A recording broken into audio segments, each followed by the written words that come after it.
नमस्कार दोस्तों, कैसे हैं आप सब। उम्मीद है सब भले चंगे होंगे। आज मैं आपके लिए एक ऐसी कहानी लेकर आई हूँ जो सिखाती है कि लालच इंसान को कैसे अंधा कर देता है और नेकी का फल भगवान कैसे देता है।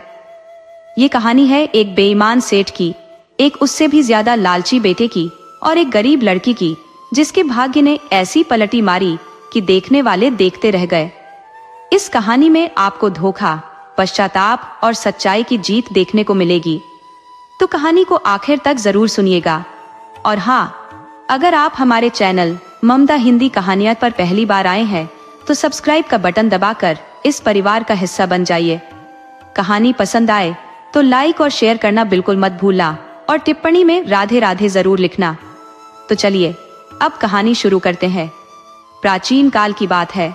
हिमालय की तराई में एक नगर था, चंदनपुर, जहां हरिचंद नाम का एक व्यापारी रहता था।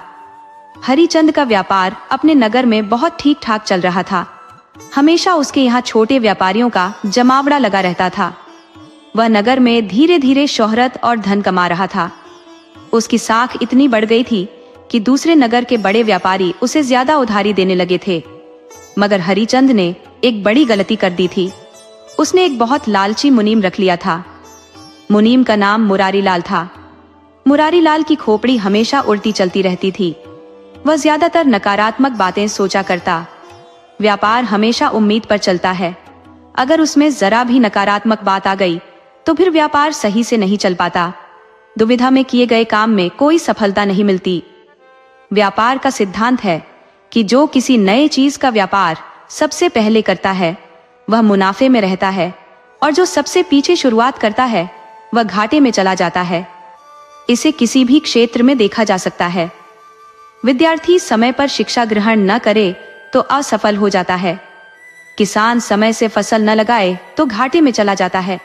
तो प्रथम शुरुआत और समय का उपयोग करने वाला हमेशा सफल रहता है। तो मुनीम मुरारी लाल हर क्षेत्र से असफल था। उसके अंदर असफलता की बीमारी लग गई थी। उसने हरिचंद को उल्टे सीधे पाठ पढ़ाना शुरू किया कि इस व्यापार का क्या भरोसा, आज चल रहा है कल को नहीं चलेगा, या आज आपकी व्यापारियों में अच्छी साख है, उधारी मिल जा रही है, खुद से लोग पहुंचा भी दे रहे हैं, लेकिन कल को नहीं मिलेगी तो आप क्या कर लोगे। मनुष्य की उम्र और व्यापार की गति हमेशा एक जगह नहीं रुकती। इस बात का लाभ कुशल व्यापारी भरपूर उठाते हैं। हरिचंद कहता कि मुरारी लाल, ये कैसी बातें करते हो। अरे, जब हम व्यापार में लगे हुए हैं तो फिर इसमें घाटे जैसी बात कैसी है। हाथ थोड़ा कम या ज्यादा चल सकता है, वह भी मौसम के अनुसार थोड़ा कम या ज्यादा चलता है। तब मुरारी लाल बताता कि मालिक, आप नहीं जानते, मेरा बाल इस तरह धूप में सफेद नहीं हुआ है। मैं कई बड़े सेठों के पास मुनीम रह चुका हूँ। मुझसे अच्छा आप नहीं जानते। हमने बहुत जमाने देखे हैं। हमने ये भी देखा है कि व्यापार में गजब की होड़ होती है। कौन व्यापारी की साख कब जम जाए कोई नहीं जानता, और कौन ऊपर से निचले पायदान पर आ जाए ये भी सभी नहीं समझ पाते। मगर चालाक व्यापारी सब समझ जाते हैं और समय रहते वे 10-20 बड़े व्यापारियों से उधार लेकर चंपत हो जाते हैं। ये बात सुनकर हरिचंद बोला, मुनीम जी, ये क्या बकवास करते हो। भला धोखाधड़ी करना अच्छा काम है, ये भले लोगों का काम नहीं है। तब मुरारी लाल मुनीम बोला कि मालिक, धोखाधड़ी तो आप रोज करते हो और मैं अपनी आंखों से देखता भी हूँ। गलत काम में आपकी मदद भी करता हूँ। आप हर चीज में मिलावट करते हो। राशन में मिलावट क्या ईमानदारी में आता है। चावल में सफेद कंकड़ मिलाते हो, ये मैंने अपनी आंखों से देखा है और आपके इस गलत काम में सहयोग भी किया है। वजन में कटौती तो अपने जिगरी मित्र से भी कर लेते हो। ये कला तो आप जैसी किसी में नहीं है। मेरी उम्र हो चली मगर वजन में सबके सामने कटौती करने की कला मुझ में नहीं आई। मैंने थोड़ा बहुत आपसे ही सीखा है। आप मेरी मानिए, छोटे छोटे हजारों लोगों से धोखाधड़ी करने से अच्छा आप 10 बड़े लोगों से धोखाधड़ी करो और नगर छोड़ दूसरे नगर में बस जाओ, फिर तो मौज ही मौज है। लेकिन मालिक, मेरे को साथ जरूर ले जाना। हम दूसरे नगर में दूसरे तरह का व्यापार करेंगे। हरिचंद बोला कि मुनीम, तुम मुझे गलत सीख दे रहे हो। अरे, जो हम कर रहे हैं वो काम कुएं से एक बाल्टी पानी निकालने जैसा है और तुम पूरा कुआं ही सुखा देना चाहते हो। ऐसा गलत काम सोचना ही बेकार है। हम जो छोटी मोटी गड़बड़ी करते हैं वह साहूकार का नियम है, वैसा करने में कोई पाप नहीं लगता। परंतु किसी का बड़ा घोटाला कर देना, उसकी सारी जमा पूंजी लेकर बैठ जाना, पाप और जुर्म दोनों में आता है। पकड़े जाने पर फांसी लगने से भी कोई नहीं बचा सकता। मुनीम जी, आप अपनी उल्टी खोपड़ी का इस्तेमाल मत करो, मुझे गलत सलाह मत दो और ईमानदारी से अपना काम करो। अब दोबारा ऐसी बात मेरे से मत करना। तो मुनीम मुरारीलाल भी चुप रहने में ही भलाई समझा। वो समझ गया था कि दवा का असर ज्यादा हो गया है, ये फायदे के बदले नुकसान कर सकता है, सेठ मेरी छुट्टी कर सकता है। इस प्रकार बात आई गई हो गई। इस बात को हुए पूरे 1 महीने बीत गए। फिर दोबारा मुनीम ने हरिचंद सेठ को किसी तरह की सलाह नहीं दी।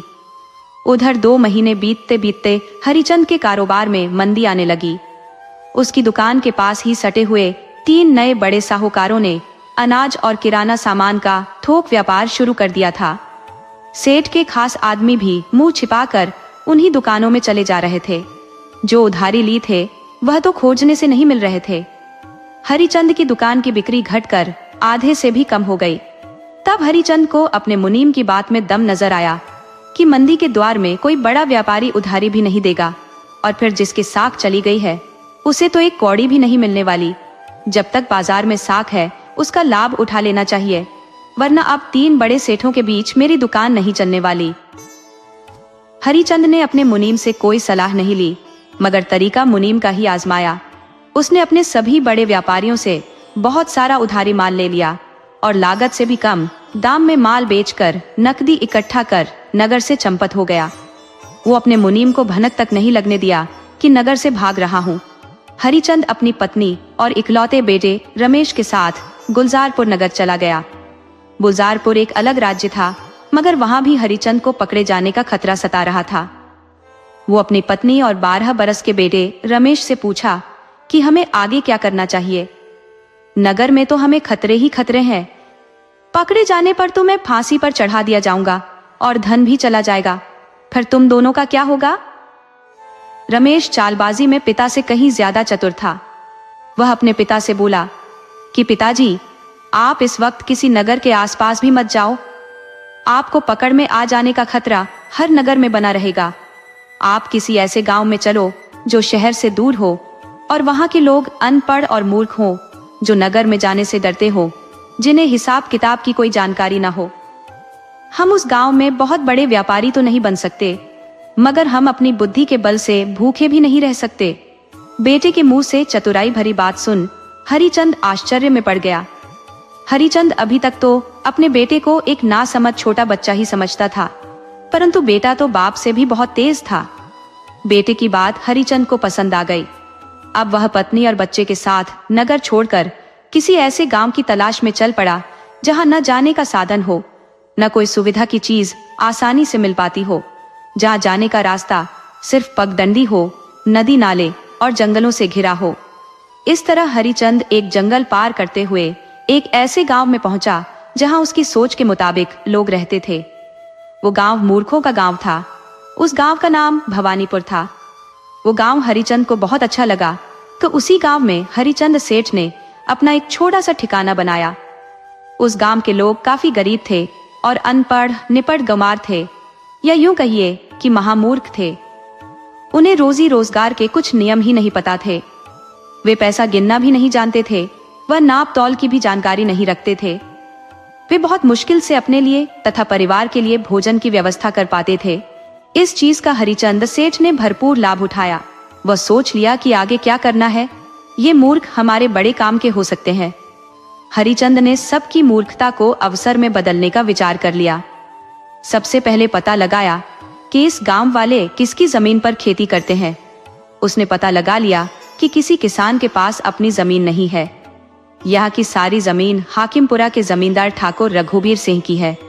तो वह बिना देर किए हाकिमपुरा के जमींदार रघुबीर सिंह के पास गया और गांव की सारी जमीन पट्टे पर लेने की बात कही। रघुबीर सिंह को ये बात अच्छी लगी कि उसे एक मुश्त पैसा पहले मिल जाएगा, जबकि भवानीपुर वाले थोड़ा अनाज देने में नाकों चने चबवा देते हैं। वह इतने निकम्मे हैं कि कोई भी काम ढंग से नहीं करते। एक बार तो जमींदार ने उन्हें मक्के की फसल की खरपतवार साफ करने के लिए लगा दिया, तो खरपतवार खेत में ही रह गया, मगर सारे मक्के के पौधे उखाड़ दिए। जमींदार माथा पीट कर रह गया। जमींदार बिना देर किए बोला कि भाई, तुम मेरी जमीन कितने दिन के लिए लेना चाहते हो? तो हरिचंद बोला कि मालिक, मेरी औकात कहाँ की कि आपकी सारी जमीन पट्टे पर लूं? मुझे तो बस भवानीपुर की जमीन चाहिए, आप 10 बरस के लिए मुझे दे दो। जमींदार ने खुशी खुशी जमीन दे दी और पैसा ले लिया। हरिचंद भवानीपुर की पूरी जमीन पट्टे पर ले लिया और खुद से खेती बाड़ी शुरू की। उसे मजदूर की कोई परेशानी ही नहीं हुई। गांव के लोग तो खेती करना ही नहीं जानते थे, तो वह घाटे में रह जाते थे। अपनी खेती करने से उनका पेट कभी नहीं भरा था, तो उस गांव के लोग भरपेट भोजन पर भी हरिचंद के खेत में काम करने को तैयार हो गए। लेकिन हरिचंद ने वहां कोई बेईमानी नहीं की। वह गांव के मजदूरों को दोनों वक्त भोजन देता और 1 आना रोज के हिसाब से मजदूरी देता। पहली बार गांव वालों को पता चला कि काम करने के बदले भोजन और पैसे भी मिल जाते हैं। अभी तक तो कोई भी उन्हें एक वक्त के भोजन पर दिन भर काम ले लेता था और जमींदार तो काम लेकर भोजन भी नहीं देता था। सभी गांव वाले खुश हुए कि हरिचंद बहुत अच्छा आदमी है। हरिचंद अब किसी एक को बुलाता तो 10 लोग उसके पास हाजिर हो जाते। 10 आदमी हरिचंद को हमेशा घेरे रहते। उसके एक इशारे पर कोई भी काम कर देते। हरिचंद को खेती बाड़ी से बहुत लाभ होने लगा। हालांकि वह व्यापारी था, खेती कभी की नहीं थी, मगर उसे अपने को छिपाए रखने के लिए कोई तो काम करना ही था। इस तरह वह 3-4 साल तक काम कराता रहा, तो गांव वालों के पास कुछ पैसे भी हो गए। सभी हरिचंद सेठ पर काफी खुश थे। उनकी हालत सुधरने लगी थी। वह अब खाने के साथ अच्छा कपड़ा भी पहनने लगे थे। इन सबको देखकर हरिचंद का बेटा रमेश जरा भी खुश नहीं था। उसे लग रहा था कि पिताजी बहुत बुरा कर रहे हैं। अरे, जब गांव के मजदूर भोजन के बदले काम करने को तैयार थे, तो फिर उन्हें अलग से 1 आना देने की क्या जरूरत थी? हमें तो अभी उनके भोजन में ही कटौती करनी चाहिए थी, परंतु पिताजी तो मजदूरों को बिगाड़ रहे हैं। अगर यह मूर्ख चतुर हो गए तो फिर हमें इस गांव को भी छोड़कर भागना पड़ेगा। वह पिता को लेकर काफी दुखी था। वह अपनी माँ से कहता कि माँ, पिताजी का इस तरह मजदूरों के घर जाना, उनकी मदद करना, उनकी पत्नियों से बात करना मुझे अच्छा नहीं लग रहा। तो हरिचंद की पत्नी बोली कि बेटा, अच्छा तो मुझे भी नहीं लग रहा, मगर उनका हम विरोध भी तो नहीं कर सकते। उन्हें जो करना है करने दो, बेमतलब अपना खून मत जलाओ। अरे, 2-4 साल बाद तुम खुद ही सारा काम देखने लगोगे, तो अपने हिसाब से देखना। उधर जमींदार रघुबीर सिंह को एक साथ 2 बेटियों की शादी करनी थी। अब जमींदार था तो बेटियों की शादी जमींदार के घर ही करनी थी, तो उनमें बहुत खर्चे आने थे जो उन्हें अपने असामियों से नहीं मिलने थे। तो उसने भवानीपुर की 200 एकड़ जमीन हरिचंद को बेच दी। हरिचंद इस तरह 200 एकड़ जमीन का मालिक बन बैठा। एक हिसाब से वह वहां का एक छोटा जमींदार बन गया था। अब उसके पास बाग बगीचे, तालाब और कुआं था। रहने के लिए एक बड़ी सी हवेली बनवा ली थी। नगर में रहता था तो घर में एक नौकर, एक नौकरानी और एक मुनीम रखता था। यहाँ तो उसका काम मुफ्त में भी हो जाया करता था। लेकिन अपने रुतबे के लिए गांव के एक आदमी दीनू को नौकर रख लिया, जो घर बार का काम देखा करता था। हरिचंद ने जग्गा को अपना मैनेजर भी रख लिया, जो खेती बाड़ी का काम देखता। घर में जो पक्का नौकर था वो बहुत गरीब आदमी था। उसकी पत्नी ने हरिचंद से विनती कर पक्का काम दिलवा दिया था। उसके घर में दीनू के अलावा उसकी पत्नी और नन्ही सी 3 साल की बेटी थी। तो हरिचंद सेठ ने दीनू की पत्नी को सलाह दी कि तुम अपनी कमाई का 3 हिस्सों में से 1 हिस्सा मेरे पास जमा करती जाओ। ये धन एक दिन इकट्ठा होकर बड़ी रकम में बदल जाएगा और उस पैसे से तुम अपनी बेटी के बड़े हो जाने पर किसी अच्छे घर में ब्याह कर देना। ये बात दीनू और उसकी पत्नी को अच्छी लगी, तो वे हरिचंद सेठ के पास पैसा जमा करने लगे। धीरे धीरे समय गुजरने लगा था। अब हरिचंद का बेटा रमेश 20 साल का हो चुका था। सेठ ने दीनू की रोज की मजदूरी उसकी पत्नी के कहने पर 1 आने से बढ़ाकर 4 आने कर दी थी।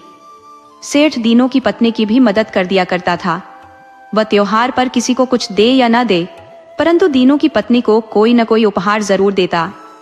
सेठानी और रमेश को लगता कि सेठ का दीनू की पत्नी से कोई चक्कर चल रहा है, मगर ऐसी बात नहीं थी। हरिचंद की एक बहन थी जो शक्ल सूरत में दीनू की पत्नी की शक्ल की थी। हरिचंद सेठ उसे बहुत प्यार करता था, मगर वो ब्याह से पहले ही एक बीमारी में चल बसी थी। तो उस वक्त सबसे दुखी हरिचंद हुआ था। मगर जब दीनू की पत्नी को देखा तो उसे अपनी बहन की याद आ गई। वह उसकी किसी भी विनती को नहीं ठुकराता था। उसे लग रहा था कि उसकी बहन ने ही दूसरा जन्म ले लिया है, इसीलिए उसकी मदद कर दिया करता था। उसे दुखी देखना नहीं चाहता था। दीनू को तो वह एक औपचारिकता के लिए नौकर रख लिया था कि उसकी बदनामी न हो। उधर दीनू सेठ पर बहुत खुश रहा करता था। सेठ के लिए वह रात दिन कभी भी हाजिर रहता था। किसी कारण दीनू के आने में देर हो जाती तो सेठ हरिचंद उसके घर चला जाता और कभी कभी तो देर रात के बाद वहीं से खाना खाकर भी आता। इस बात से रमेश काफी दुखी था, तो सेठानी भी मान चुकी थी कि सेठ अब लंपट हो गया है। देर रात तक किसी मजदूर के घर उसकी औरत के साथ रहना, यह एक दिन हमारे लिए खतरा बन सकता है।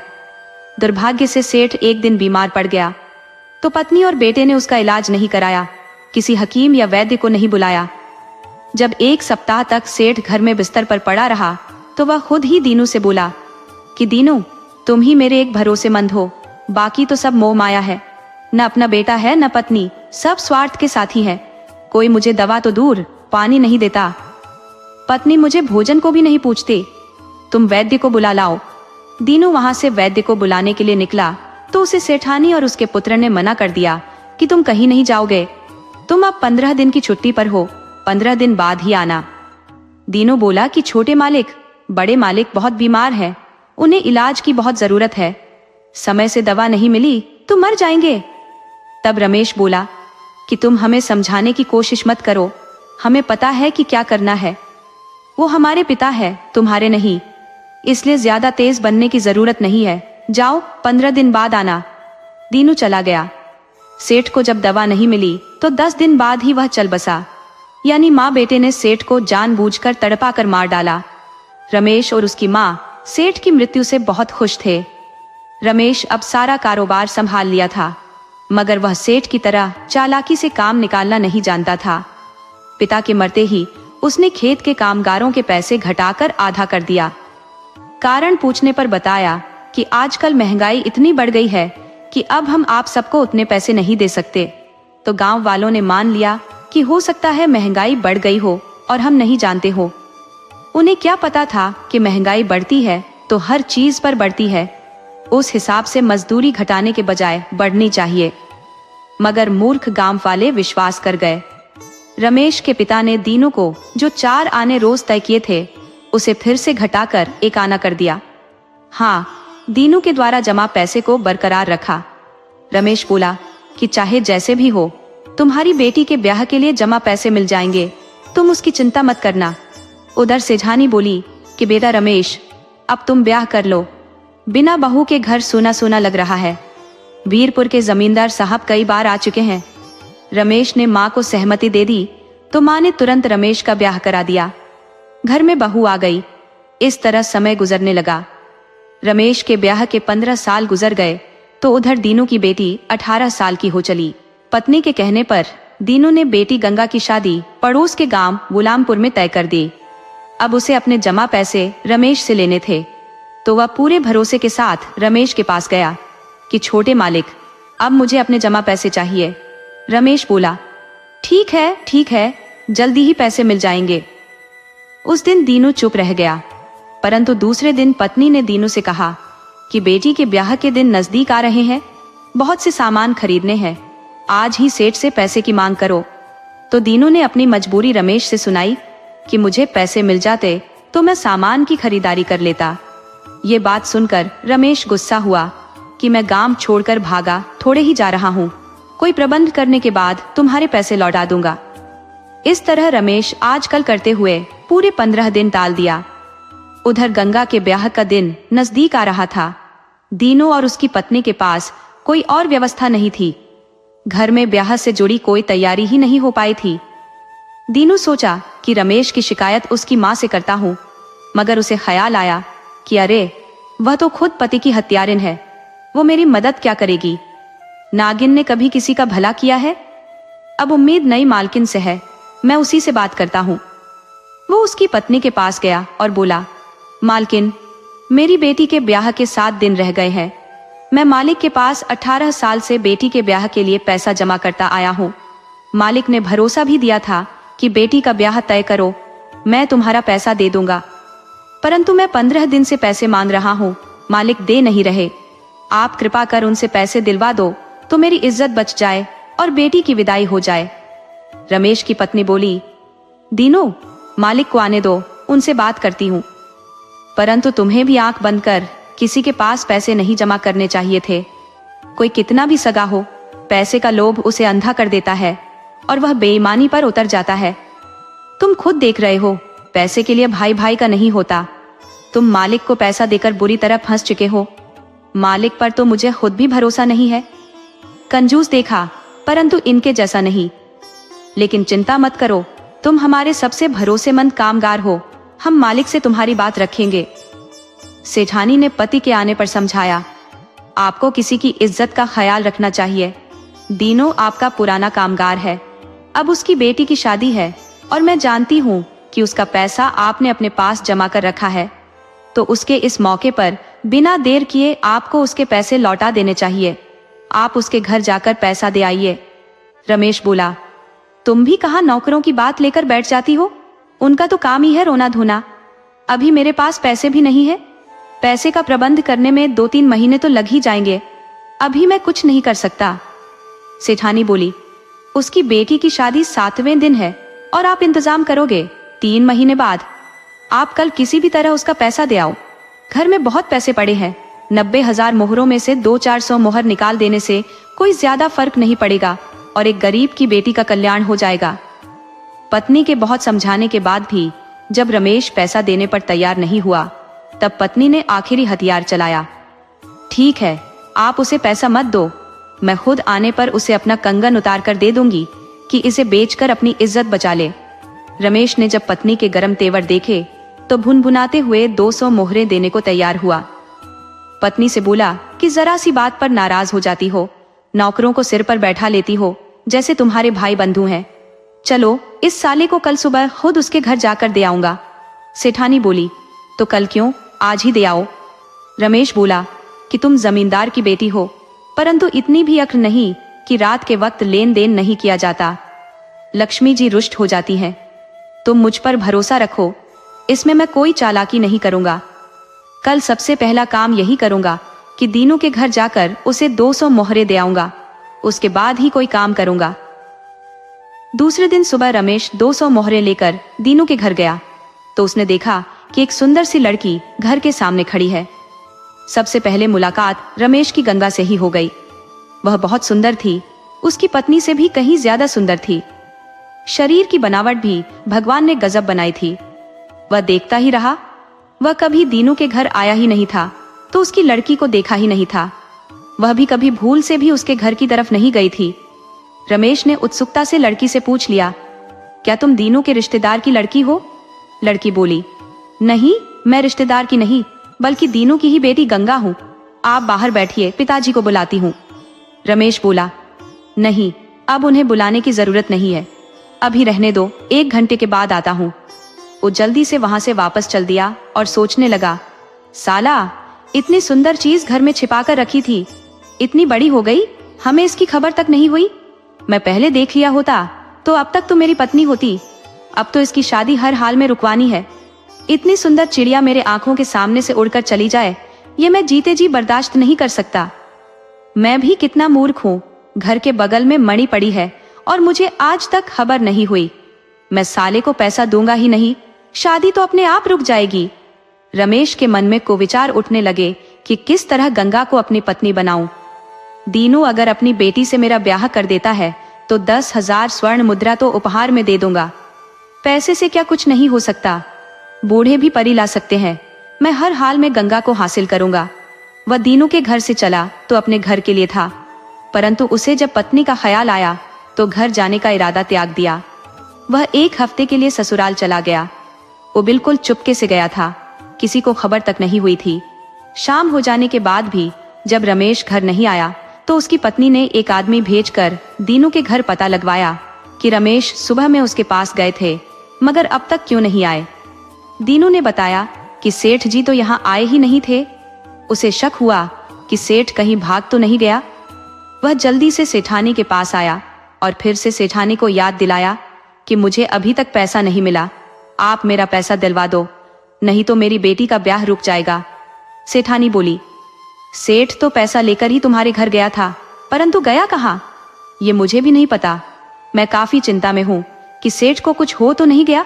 जब तक सेठ वापस नहीं आता मैं कुछ नहीं कर सकती। हाँ, अगर अभी सेठ आ जाता है तो मैं खुद पैसा लेकर तुम्हारे घर आऊंगी।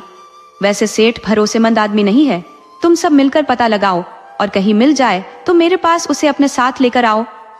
दीनू के तो जैसे पैर तले की जमीन खिसक गई। उसे लगने लगा कि अब रमेश पैसा नहीं देने वाला। पहले तो बहाने ही बनाता था, अब भाग भी गया है। अब उसे कहाँ ढूंढूं? दीनू ने रमेश को खेत, गोदाम, बाग बगीचे और जंगल के कुछ हिस्सों में खोजा, परंतु वह यहाँ हो तब तो मिले। थक हार कर दीनू अपने घर आ गया।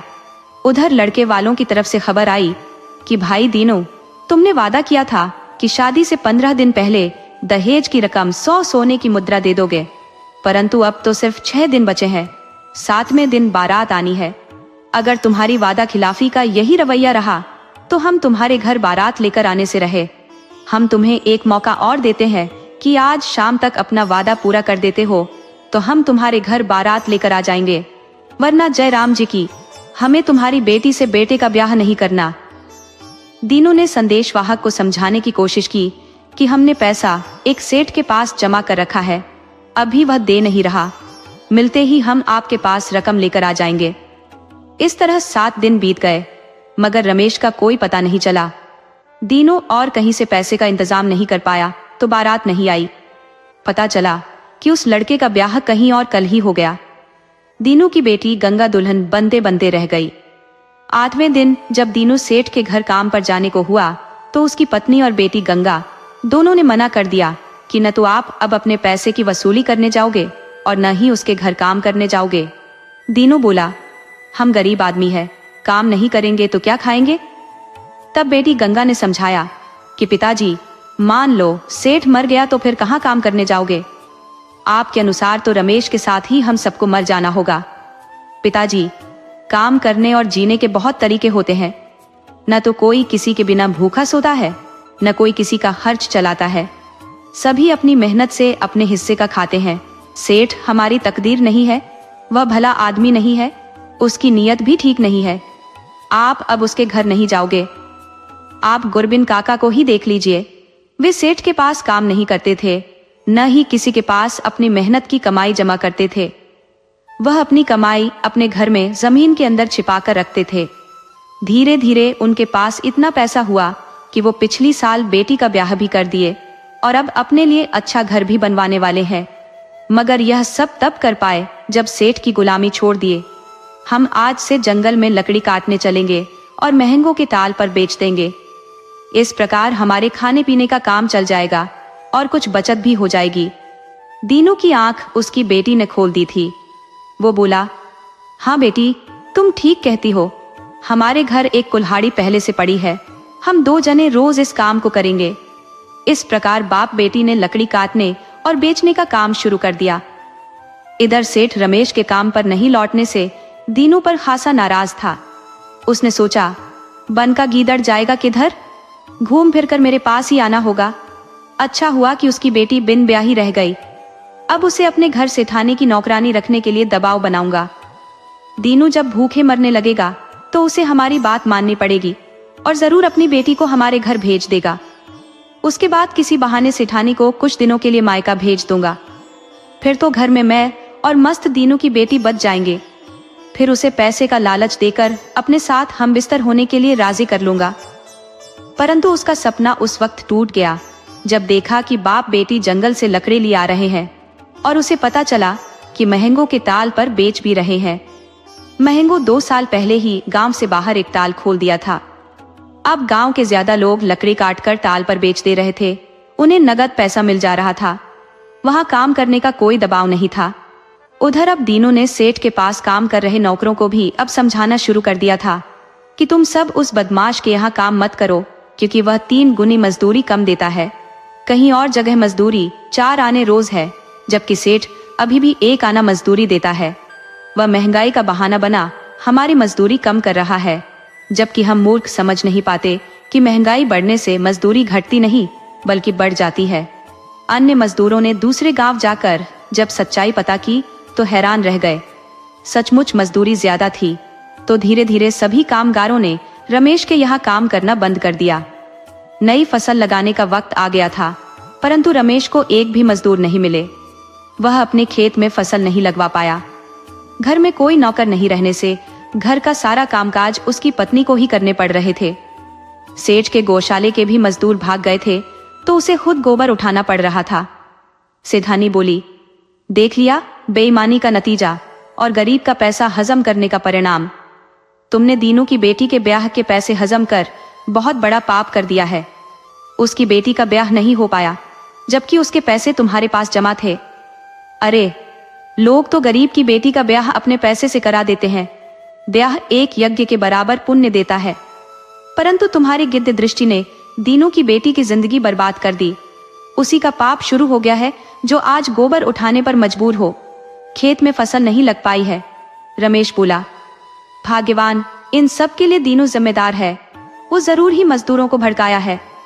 हम उसे ऐसा सबक सिखाएंगे कि जिंदगी में सुधर नहीं पाएगा। इधर एक दिन दीनू अपनी बेटी गंगा के साथ जंगल में लकड़ी काटने गया था। वह गंगा के साथ मिलकर लकड़ी काट भी लिया था। अब वह गठरी लेकर चलने को हुआ, तभी उसकी नजर दो राजकुमारों पर गई। वे जंगल में शिकार करने आए थे, परंतु एक को कुछ हो गया था। वो जमीन पर गिरा पड़ा था। दूसरा उसे उठाने की कोशिश कर रहा था, परंतु वह बेहोश पड़ा था। दीनू ने उत्सुकता से पूछ लिया कि इन्हें क्या हो गया है। आप कौन हो? तब एक राजकुमार जो दूसरे गिरे हुए को उठा रहा था बोला कि भाई, हम दोनों इस राज्य के राजकुमार हैं। हम जंगल में शिकार करने आए थे, परंतु मेरे छोटे भाई यानी राजकुमार को सांप ने डस लिया है। शायद वह अब मर चुका है। दीनू बोला, शुभ शुभ बोलो राजकुमार, छोटे राजकुमार को कुछ नहीं हुआ है। अरे, इन्हें ठीक कर देना तो हमारी बेटी गंगा के लिए बाएं हाथ का खेल है। गंगा वहां से दूर खड़ी थी, तो दीनू ने उसे पास बुलाया कि बिटिया, यहाँ आना। देखो, इन्हें सांप ने डस लिया है, तुरंत इनका इलाज करो। लड़की गंगा ने तुरंत कोई जड़ी अपने पल्लू से खोली और राजकुमार के नाक में घुसेड़ दी। 15 मिनट बाद राजकुमार उठ बैठा, जैसे उसे कुछ हुआ ही ना हो। बड़ा राजकुमार लड़की की तारीफ करने लगा, तो दीनू ने बताया कि यह तो कुछ भी नहीं है। मेरी बेटी जन्म से जड़ी बूटी का ज्ञान रखती है। इसको भगवान के घर से ही ये विद्या मिली है। यह हजारों तरह के रोगों का भी इलाज जड़ी बूटी से कर देती है। राजकुमारों ने आश्चर्य प्रकट किया कि यह बिना किसी से सीखे खुद से कैसे जानती है। जरूर कोई देवी शक्ति है आपकी बेटी। दोनों राजकुमारों ने उसे आश्चर्य से देखा और बोले, हमारी रानी माँ पिछले 6 महीने से बिस्तर पर पड़ी है। सभी वैद्य हकीम इलाज कर थक चुके हैं, परंतु अब उनके मरने का इंतजार हो रहा है। क्या तुम मेरी माँ का इलाज कर सकती हो? तो गंगा के बोलने से पहले ही दीनू बोला कि हाँ राजकुमार, अवश्य कर सकती है। ये आपकी माँ के लिए भी जड़ी बूटी दे सकती है। उसके बताए अनुसार अपनी रानी माँ को दे देना। गंगा ने कुछ घास की जड़, कुछ पेड़ की पत्तियां दे दी और उसे खिलाने का नियम भी समझा दिया। जाते वक्त राजकुमारों ने दीनू से कहा कि भाई, आप कहाँ रहते हो? आपका घर कहाँ है? आप बता दोगे तो कभी जरूरत पर हम आपसे मिलेंगे। वैसे आपके इलाज के कितने पैसे हुए? दीनू बोला कि राजकुमार, हम इलाज के पैसे नहीं लेते। हम कोई पेशेवर वैद्य नहीं है। हम बिल्कुल मुफ्त में दवा दे देते हैं। अब आप हमारा पता पूछ रहे हो तो हम बता देते हैं कि हम भवानीपुर के रहने वाले हैं। मेरा नाम दीनू है। मेरी बेटी का नाम गंगा है। आपको कभी कोई जरूरत पड़े तो आ जाना। जब तक बेटी मेरे घर है, तब तक आपका कोई भी इलाज से जुड़ा काम हो जाएगा। हाँ, जब बेटी ससुराल चली जाएगी तो अब आगे की बात उसके ससुराल वाले जानेंगे। इतना कह बाप बेटी घर को आ गए तो राजकुमार अपने विजयगढ़ के राजमहल चले गए। राजकुमारों को जड़ी की शक्ति का पता करना था, तो राजकुमारों ने वह जड़ी अपनी माँ को दी। उन्होंने नियम से 1 सप्ताह तक जड़ी का सेवन कराया। रानी 1 हफ्ते में ठीक हो गई। उन्हें ऐसा लग रहा था कि उन्हें कुछ हुआ ही नहीं था। रानी ने अपने बेटों से पूछा कि बेटा, ये दवा तुम्हें किसी महात्मा ने दी थी? तब राजकुमारों ने बताया कि माँ, ये जड़ी किसी महात्मा ने नहीं, बल्कि एक गरीब लड़की ने दी है। वो है तो गरीब की बेटी, परंतु रंग रूप में उसके सामने राजकुमारियां भी फेल है। और सबसे बड़ा उसमें गुण है कि वह जन्म से ही उसे वैद्य का ज्ञान मिला है। वह कोई लड़की नहीं बल्कि कोई देवी शक्ति है। वो वैद्य के गुण को कहीं किसी से सीखी नहीं है। छोटे भाई को जंगल में सांप ने डस लिया था। मेरे आगे पीछे कोई नहीं था। छोटा तो मर चुका था, मगर वह एक देवी की तरह जंगल में प्रकट हो गई। उसके साथ उसका पिता भी था। लड़की ने अपने पल्लू से जड़ी निकाली और छोटे की नाक में घुसेड़ दी। इस तरह छोटे की जान बचाई। हमारे कहने पर उसने आपको दवा दी और आपकी जान बच गई। उसने अब आपकी भी जान बचा ली है। बड़ा राजकुमार बोला, माँ, अगर आपको ऐतराज ना हो तो छोटे का ब्याह उस लड़की से कर डालिए। दरअसल बड़ा राजकुमार शादीशुदा था, तो अपने छोटे भाई के लिए उसे पसंद कर लिया था। रानी माँ मुस्कुराई और बोली, बेटा, तुमने मेरे मुंह की बात छीन ली। मैं भी यही सोच रही थी। ऐसा रत्न छोड़ा नहीं जाता। वो हमारे राज दरबार के लिए ही बनी है। ऐसा अनमोल चीज अगर गुदरी में भी लिपटा हो तो उसे किसी कीमत पर भी ले लेते हैं। कल सुबह में ही मुझे उसके घर ले चलो। मैं उसे उसके पिता से छोटे राजकुमार के लिए मांग लूंगी। रानी सुबह में ही भवानीपुर गांव पहुंच गई थी। दीनू अभी सोकर उठा था कि अचानक उसकी नजर रानी पर गई, जो सीधे उसके घर की तरफ चली आ रही थी। वो सोचा कि कहीं मैं सपना तो नहीं देख रहा। तभी पास खड़ी गंगा बोली कि पिताजी, कोई आ रहा है, मैं घर में जाती हूँ। रानी दीनू के पास आई तो दीनू ने उनका हाथ जोड़कर अभिनंदन किया। रानी बोली, मैं विजयगढ़ की महारानी हूँ और आपसे कुछ मांगने आई हूँ। मैं आपके सामने अपना आंचल फैला रही हूँ। आप वादा करो कि इनकार नहीं करोगे। तीनों बोला, आप मांग कर तो देखिए, आपके मांगने पर अपनी जान भी दे सकता हूँ। रानी बोली, अरे नहीं, मुझे आपकी जान नहीं चाहिए, बल्कि आपकी बेटी का हाथ चाहिए, मेरे छोटे राजकुमार के लिए, जिसका प्राण कुछ दिन पहले आपकी बेटी ने बचाया था। और उसकी दया से मैं आज मौत के मुंह से निकलकर आपके सामने खड़ी हूँ। आप कृपा कर मुझे अपनी बेटी दे दे। मैं आज ही उसे अपने साथ ले जाने के लिए आई हूँ। कल राजभवन में ब्याह समारोह होगा। आप सभी वहीं उपस्थित हों। दीनू के तो मुंह से बोल ही नहीं निकल रहे थे। उसे लग रहा था कि कहीं जागे जागे सपना तो नहीं देख रहा। उसने अपने को चिकोटी काट कर देखा। उसे विश्वास हो गया कि जागा हुआ है, तो रानी से बोला, महारानी, गंगा आपकी अपनी है। आप जो भी फैसला लेंगी उसकी भलाई के लिए लेंगी। रानी बोली कि मैं आज ही आपकी बेटी गंगा को अपनी बेटी स्वीकार करती हूँ। मैं उसके लिए राजसी वस्त्र लाई हूँ। उसे पहना दीजिए और मेरे साथ विदा कीजिए। गंगा राजगढ़ की रानी बनकर चली गई। दीनू खुश था कि सेठ ने पैसा न देकर बहुत अच्छा किया। बेटी की तकदीर बदल गई। वहीं रमेश सेठ पत्थर पर अपना सिर पटक रहा था कि यह मैंने क्या कर दिया। अगर उसका पैसा दे दिया होता तो आज वो रानी तो नहीं बनती। मेरी एक गलती ने उसे रानी बना दिया। सेठानी सेठ को समझा रही थी कि कोई किसी की किस्मत में लिखे को नहीं छीन सकता। तुम उसकी बुराई करने चले थे, उसके बारे में बुरा सोच भी रखते थे, परंतु भगवान जिसके साथ बुरा नहीं चाहता तो सारी दुनिया भी एक साथ मिलकर उसका कुछ नहीं बिगाड़ सकती। अब जल्दी से दीनू का सही तरीके से हिसाब कर, ब्याज सहित उसका पैसा वापस कराओ और गांव के जितने मजदूरों की मजदूरी में बेईमानी की हो उसे भी जाकर लौटा आओ, वरना जिस दिन वो गांव वापस आई तो उस दिन मिट्टी में मिल जाओगे। तुम्हें बचाने वाला कोई नहीं मिलेगा। सेठ हिसाब कर पूरे 1500 स्वर्ण मुद्रा दीनू के घर पहुंचाने गया। बोला, दीनू भैया, तुम मेरे बड़े भाई की तरह हो, बल्कि मैं तुम्हें अपना बड़ा भाई माना भी है। मुझसे गलती हो गई थी कि तुम्हारा पैसा समय से नहीं लौटा सका। अब यह पैसा रख लो। दीनू बोला, सेठ, मैंने यह पैसा बेटी की शादी के लिए जमा किया था, परंतु अब बेटी की शादी हो चुकी है। अब मुझे इन पैसों की जरूरत नहीं। अब इसे तुम अपने पास ही रख लो। सेठ बोला, दीनू भैया, मैं तुम्हारा पैर पकड़ता हूँ, तुम अपना पैसा रख लो। मैं उन सब का भी पैसा लौटाने जा रहा हूँ जिनकी मजदूरी कम दी थी। संयोग से गंगा दूसरे ही दिन अपने माँ और पिता को साथ ले जाने के लिए आ गई। साथ में महारानी भी थी।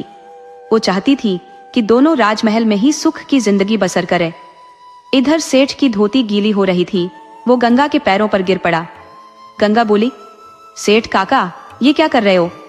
अरे, हमको आपसे कोई शिकायत नहीं है, बस एक अपनी गलती सुधार लो, कंजूसी छोड़ दो, बेईमानी किसी के साथ न करो। सेठ की जान में जान आई। अब वो बच चुका था। बोला, बिटिया, तो तुमने मुझे माफ कर दिया। गंगा बोली, मैं आपसे नाराज कब थी? भगवान जो भी कराता है भले के लिए कराता है और सबको उसकी योग्यता के अनुसार उसकी जगह पर पहुंचा देता है। इंसान झूठे ही अपना सीना फुलाकर घूमता रहता है कि मैंने किया। अरे, बिना उनकी मर्जी के एक पेड़ का पत्ता भी नहीं डोलता। आप मेरा बुरा करने चले थे, मगर मेरी बुराई में भी मेरा भला छिपा था। आज मैं रानी माँ की बहू हूँ। मैं तो किसी से कोई बदला लेने या दंड देने नहीं आई थी, बल्कि अपने माता पिता को साथ ले जाने आई थी। औलाद का कर्तव्य यही है कि अपने से पहले माता पिता को सुखी रखे। इसलिए मेरे माता पिता को रानी माँ ने राज दरबार में रहने का स्थान दिया है। आप सब भी सुखी से रहो और कोई जरूरत हो तो रानी माँ से आकर मिल लेना। सेठ का सिर शर्म से झुका जा रहा था। एक गरीब की बेटी अपनी कोमल वाणी से उसके ऊपर जूते मार रही थी, उसके कुकर्मों को याद दिला रही थी। गंगा अपने माता पिता के साथ राजमहल चली गई और सुखी जीवन जीने लगी। कहानी से सीख, लालच और बेईमानी की नाव ज्यादा दूर नहीं चलती। जो दूसरों के लिए गड्ढा खोदता है वो एक दिन खुद ही उसमें गिरता है। नेकी और सच्चाई का रास्ता मुश्किल हो सकता है, पर आखिर में जीत हमेशा उसी की होती है।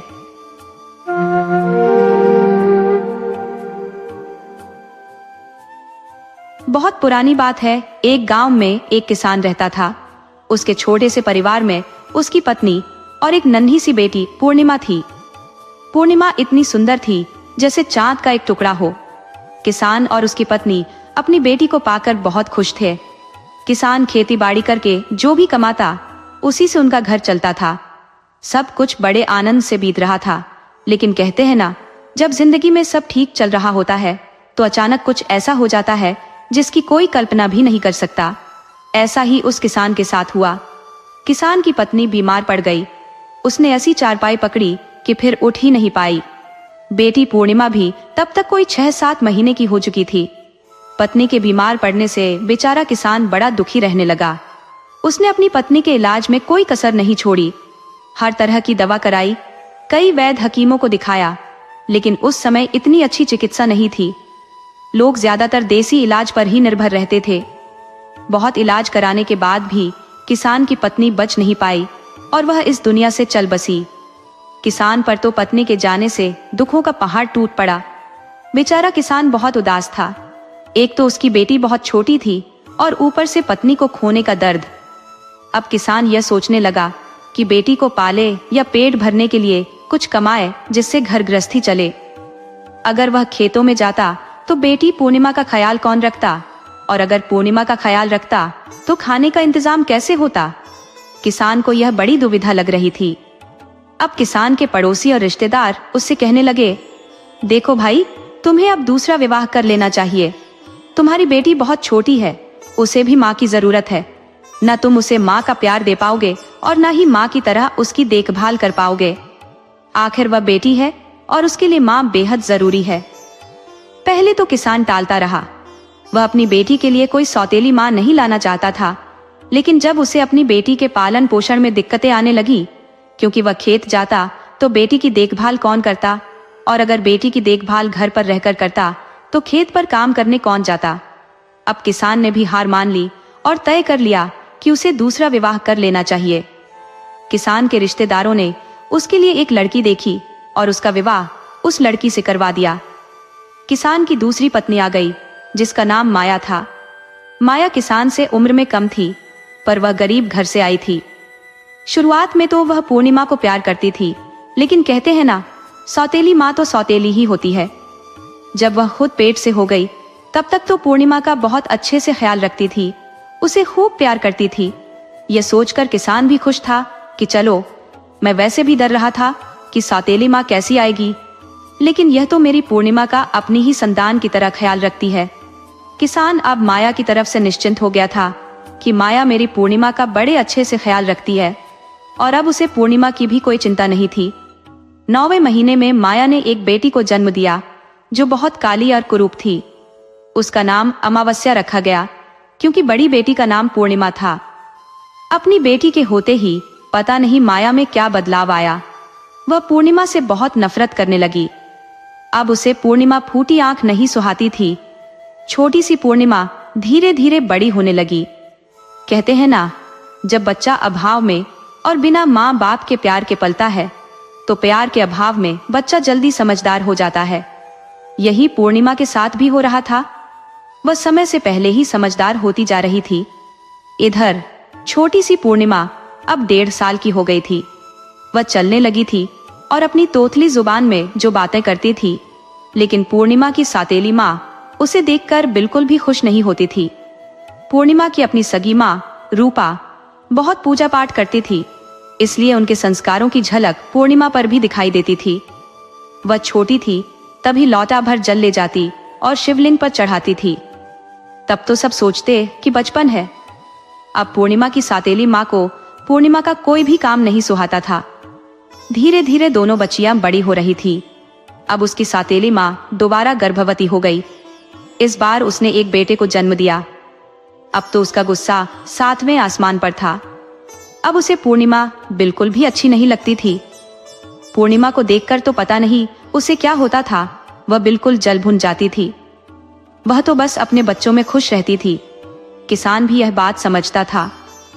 वह अपनी बेटी से प्यार तो करता, लेकिन पूर्णिमा की सौतेली माँ घर में फिर कलह कर देती और इसलिए किसान भी कुछ नहीं बोल पाता था। चुपचाप जो माया कहती उसी को सच मान लेता था। अब धीरे धीरे समय बीता और दोनों लड़कियां बड़ी हो गईं।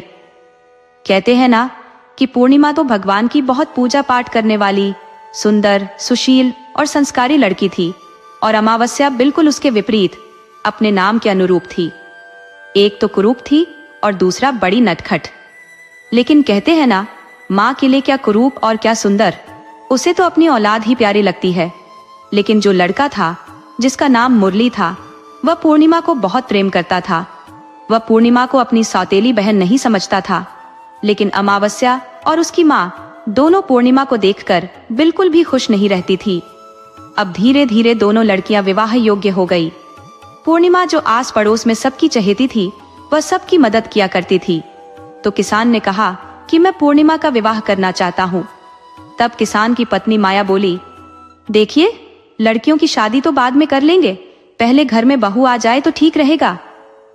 क्योंकि लड़का भी जवान था, उसने पहले अपने बेटे की शादी की। शादी के बाद बेटे की बहू घर में आ गई। जब घर में बहू आई तो वह पूर्णिमा से बहुत खुश रहती थी। पूर्णिमा अपनी भाभी का पूरा ख्याल रखती, उनके काम में हाथ बटाती और हर तरीके से उनकी मदद करती। इसके विपरीत अमावस्या अपनी भाभी के किसी भी काम को हाथ नहीं लगाती थी, उल्टा भाभी पर ही रौब झाड़ती रहती थी। भाभी के काम में कमियां निकालती थी, जिससे अमावस्या की भाभी का झुकाव पूर्णिमा की तरफ हो गया। वह अमावस्या को कम पसंद करती थी और यही जलन दोनों माँ बेटी को होती थी।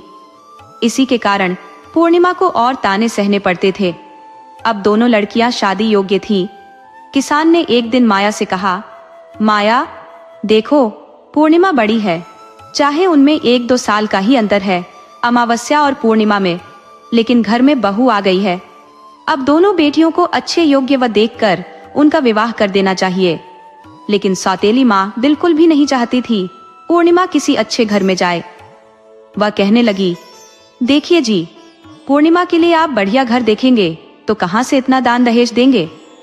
हमारी कोई एक बेटी तो है नहीं, 2-2 बेटियां हैं। पूर्णिमा तो वैसे भी सब काम में निपुण है, सब काम निभा लेती है। एक काम कीजिए, पूर्णिमा के लिए कोई साधारण सा घर देख लीजिए। जब गरीब घर में जाएगी तो भी वह निभा लेगी और शादी में हमें ज्यादा खर्चा नहीं करना पड़ेगा। किसान ने अपनी पत्नी की बात मान ली और दूसरे गांव में एक गरीब घर में उसने अपनी पूर्णिमा का रिश्ता पक्का कर दिया। जब रिश्ता पक्का करके किसान घर आया तो उसने अपनी पत्नी माया को बता दिया कि उसने पूर्णिमा का रिश्ता तय कर दिया है।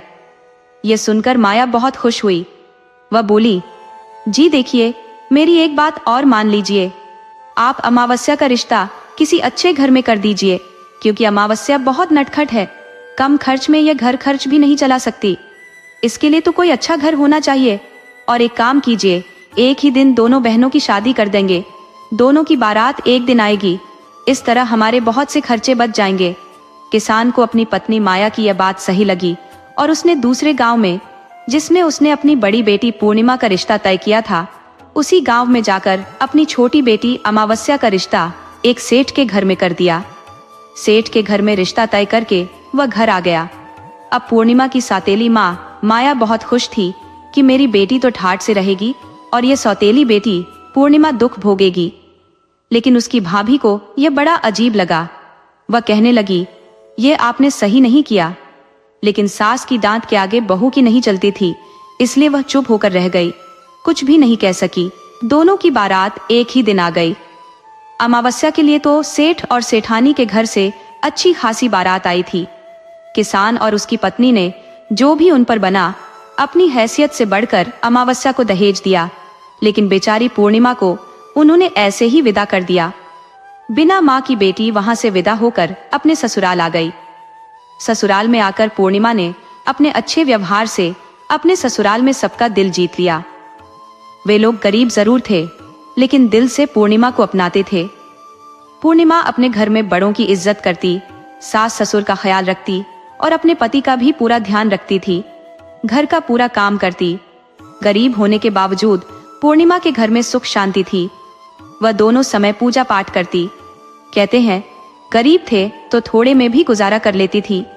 उधर जो अमावस्या थी वह सेठ के घर में ब्याही थी। उसके तो ठाड़ अलग थे। उसके घर में तो नौकर चाकर लगे हुए थे, लेकिन वह फिर भी पूर्णिमा से जलती थी। एक दिन अमावस्या ने अपने घर पर कीर्तन रखा और गांव के सभी लोगों को बुलावा दिया, लेकिन उसने अपनी बहन पूर्णिमा को उसमें नहीं बुलाया। पूर्णिमा की पड़ोसन उस कीर्तन में जाने लगी तो वह पूर्णिमा से बोली, पूर्णिमा बहन, तुम भी चलो, तुम्हारी बहन के यहाँ नवरात्रि में कीर्तन है। तो पूर्णिमा बोली, देखिए, मेरी बहन ने मुझे बुलावा नहीं दिया है काकी, तो मैं बिना बुलाए उसके कीर्तन में कैसे जा सकती हूँ। पड़ोसन काकी कहने लगी, देखो पूर्णिमा, माता के कीर्तन में जाने के लिए बुलावे की कोई जरूरत नहीं होती। वहां तो पूजा पाठ होता है और सबको वहां पर जाना चाहिए। भगवान को वहां पर याद किया जाता है। कीर्तन में भगवान के भजन गाए जाते हैं, भजन कीर्तन होता है। जितने ज्यादा से ज्यादा लोग उसमें शामिल हों, उतना ही पुण्य प्राप्त होता है। अब पूर्णिमा धार्मिक विचारों की तो थी ही। पड़ोसन काकी की बात सुनकर उनके साथ चली गई। जब पूर्णिमा अपनी बहन के घर पहुंची तो अमावस्या उस पर बरस पड़ी। कहने लगी, पूर्णिमा, मैंने तुझे बुलाया नहीं, फिर भी तू मेरे घर चली आई। पूर्णिमा कहने लगी, मैं तो पूजा पाठ की वजह से तुम्हारे घर आ गई हूँ बहन। कीर्तन में कोई बुलावे की जरूरत नहीं होती। मैंने सुना मेरी बहन अमावस्या के घर कीर्तन है तो मैं आ गई।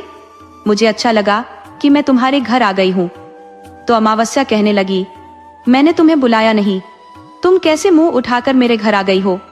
चुपचाप अगर तुम आ ही गई हो तो ठीक है, चुपचाप एक कोने में बैठ जाओ, किसी से कुछ नहीं कहना। बेचारी पूर्णिमा चुपचाप एक कोने में बैठ गई। भजन कीर्तन हुआ, क्योंकि पूर्णिमा तो धार्मिक विचारों की थी, भगवान को बहुत मानती थी। वह भगवान भोलेनाथ की परम पुजारन थी। वह भी भगवान की भक्ति में खो गई। लेकिन जब कीर्तन खत्म हुआ तो प्रसाद बांटा गया। अमावस्या ने सबको प्रसाद दिया, लेकिन अपनी सौतेली बहन पूर्णिमा को प्रसाद नहीं दिया। जब पूर्णिमा ने प्रसाद मांगा तो अमावस्या ने पूर्णिमा को प्रसाद तब भी नहीं दिया और उसका बहुत अपमान किया। कहने लगी, बिना बुलाए आ गई, कौन आता है किसी के घर बिना बुलाए। तुम कितनी ढीठ हो, हम लोग बुलाते भी नहीं है, तब भी मेरे घर आ गई। पूर्णिमा बेचारी बिना प्रसाद के ही घर लौटने लगी। तो रास्ते में उसने सोचा कि बच्चे प्रसाद मांगेंगे तो मैं उनसे क्या कहूंगी। उसने सोचा कि मैं अपने मायके, अपने भैया और भाभी के यहाँ चली जाऊंगी और वहां से बच्चों के लिए कुछ लेकर आऊंगी। ऐसा सोचते हुए वह अपने घर आ गई। लेकिन आज उसको अपनी छोटी बहन अमावस्या की बातें शूल की तरह चुभ रही थी। वह बेचारी आंखों में आंसू भरकर अपने घर आ गई और घर आकर खूब रोई। उसने खाना बनाया, बच्चों और पति और सास ससुर को खिलाया। आज पूर्णिमा का मन बहुत दुखी था, क्योंकि वह तो भगवान की सच्चे हृदय से पूजा करती थी और भगवान की पूजा की वजह से ही वह अपनी बहन के घर गई थी। उसे क्या पता था कि आज उसे जहर का घूंट पीना पड़ेगा। गरीब थी बेशक, लेकिन अपना उसका आत्मसम्मान था। अब उसे इतना अपमानित होना पड़ा था, यह उसकी पीड़ा बहुत ही असहनीय हो रही थी। अब वह अपने पति से बोली, देखिए जी, आज मेरा मन बहुत विचलित है। आज मैं अपने मायके होकर आती हूँ, तो आप बच्चों को देख लेना। कल सुबह तक मैं जल्दी आ जाऊंगी। खाना बनाकर बच्चों को खिला पिलाकर और अपने सास ससुर और पति से आज्ञा लेकर पूर्णिमा अपने मायके की तरफ चल दी। क्योंकि जो भाभी थी पूर्णिमा की, वह पूर्णिमा की बहुत मदद किया करती थी, पूर्णिमा को बहुत पसंद करती थी। जब भी पूर्णिमा दुखी होती थी, अपनी भाभी से मिलकर उसको तसल्ली मिलती थी। वह उसको अपनी माँ के जैसी लगती थी, क्योंकि उसकी भाभी से मिलते ही ऐसे लगता था जैसे वह अपनी माँ के पास आ गई हो। उसकी भाभी भी उसका पूरा सहयोग करती थी। अब पूर्णिमा बेचारी दुखी दिल लिए अपने मायके के लिए चल दी। चलते चलते वह बेचारी जंगल के रास्ते से जा रही थी। तभी उसने देखा एक औरत बैठी हुई थी। वह काफी बूढ़ी थी, सिर के बाल सफेद थे। उसके पास एक तुलसी का पौधा लगा हुआ था। वह औरत उससे कहने लगी, अरे बेटी, मैं बहुत बूढ़ी हूँ, बहुत लाचार हूँ। क्या तुम मेरे ये बाल जो खुल गए हैं, इनको थोड़ा बांध दो। इनमें जुएं भी हो गई है, मुझे बड़ी गर्मी लग रही है। बेचारी बूढ़ी औरत 80-90 साल की थी, उसके बाल उलझे हुए थे। पूर्णिमा ने उन्हें देखते ही उन पर दया आ गई और उसने उस बूढ़ी माँ के बालों में तेल लगाकर मालिश करके और जुएं बाहर निकालकर उसके बालों को बांध दिया। बूढ़ी अम्मा कहने लगी, बेटी, मेरा यह जो चबूतरा है तुलसी जी का, यहाँ पर भी बड़ी गंदगी हो गई है। मेरे से तो सफाई होती नहीं है। अगर बेटी तुम चाहो तो थोड़ी सी सफाई कर दो। पूर्णिमा तो थी ही हृदय की बहुत अच्छी, बोली, हाँ हाँ माँ जी, अभी कर देती हूँ। और उसने उसकी पूरी सफाई कर दी। तुलसी जी को भी सींच दिया, जो थोड़ी मुरझाई हुई थी। अब वह बोली, माँ जी, अब आज्ञा दो, मैं अपने मायके जा रही हूँ। वह बुढ़िया माई उसे आशीर्वाद देने लगी और बहुत ही खुशी खुशी पूर्णिमा आगे बढ़ी। आगे बढ़ते बढ़ते उसने देखा एक बूढ़ा बाबा बैठा हुआ था, जो कि भगवान भोले शंकर थे। और जो तुलसी जी के पास वह बूढ़ी अम्मा बैठी थी, वह साक्षात तुलसी माता थी। लेकिन अब जब पूर्णिमा आगे बढ़ गई, लंबे लंबे दाढ़ी, लंबे लंबे जटा, बहुत बेढंगा रूप करके भगवान शिव बैठे हुए थे। अब जब पूर्णिमा आगे गई तो पूर्णिमा से भगवान शिव कहते हैं कि देखो बिटिया, हम बहुत प्यासे हैं, हमें पानी पिलाओ, बहुत जोरों से प्यास लगी है। कहते हैं ना, भगवान भी भक्त की परीक्षा लेते हैं। और पूर्णिमा बोली, बाबा, मैं अभी आपके लिए पानी लाई। उसने बाबा को पानी पिलाया। बाबा कहने लगे, बेटा देखो, हमारे पाँव में कितने जख्म हो गए हैं, इन पर मक्खियां भिन भिना रही है। हम जो इतने परेशान हैं कि इतने बूढ़े हो गए हैं, इनकी देखभाल भी नहीं कर सकते। पूर्णिमा को बूढ़े बाबा को देखकर दया आ गई। उसने वहां से साफ पानी लिया और बाबा के जख्मों को साफ करके अपना आंचल फाड़कर उन पर पट्टी बांधी। अब बाबा ने खुशी खुशी उसे आशीर्वाद दिया। अब पूर्णिमा आगे चली तो आगे पार्वती मैया बैठी हुई थी।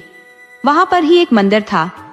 वह कहने लगी कि बूढ़ी मैया का भेष बनाई हुई थी, बिटिया, मैं बहुत बूढ़ी हूँ, इस मंदिर में अब मुझसे सफाई नहीं होती।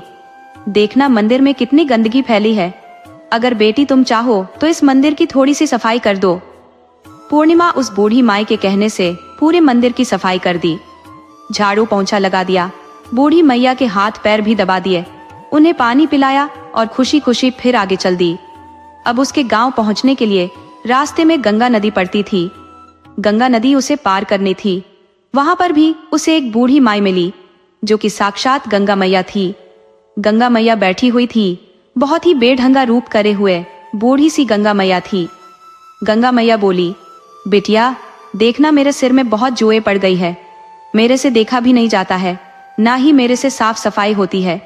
इधर मेरे घाट के चारों तरफ देखो, मैं यहाँ रहती हूँ, कितनी गंदगी हो गई है, मेरे से अब यह साफ नहीं होता, तुम मेरी थोड़ी सी मदद कर दो। अब पूर्णिमा ने कहा, ठीक है मैया।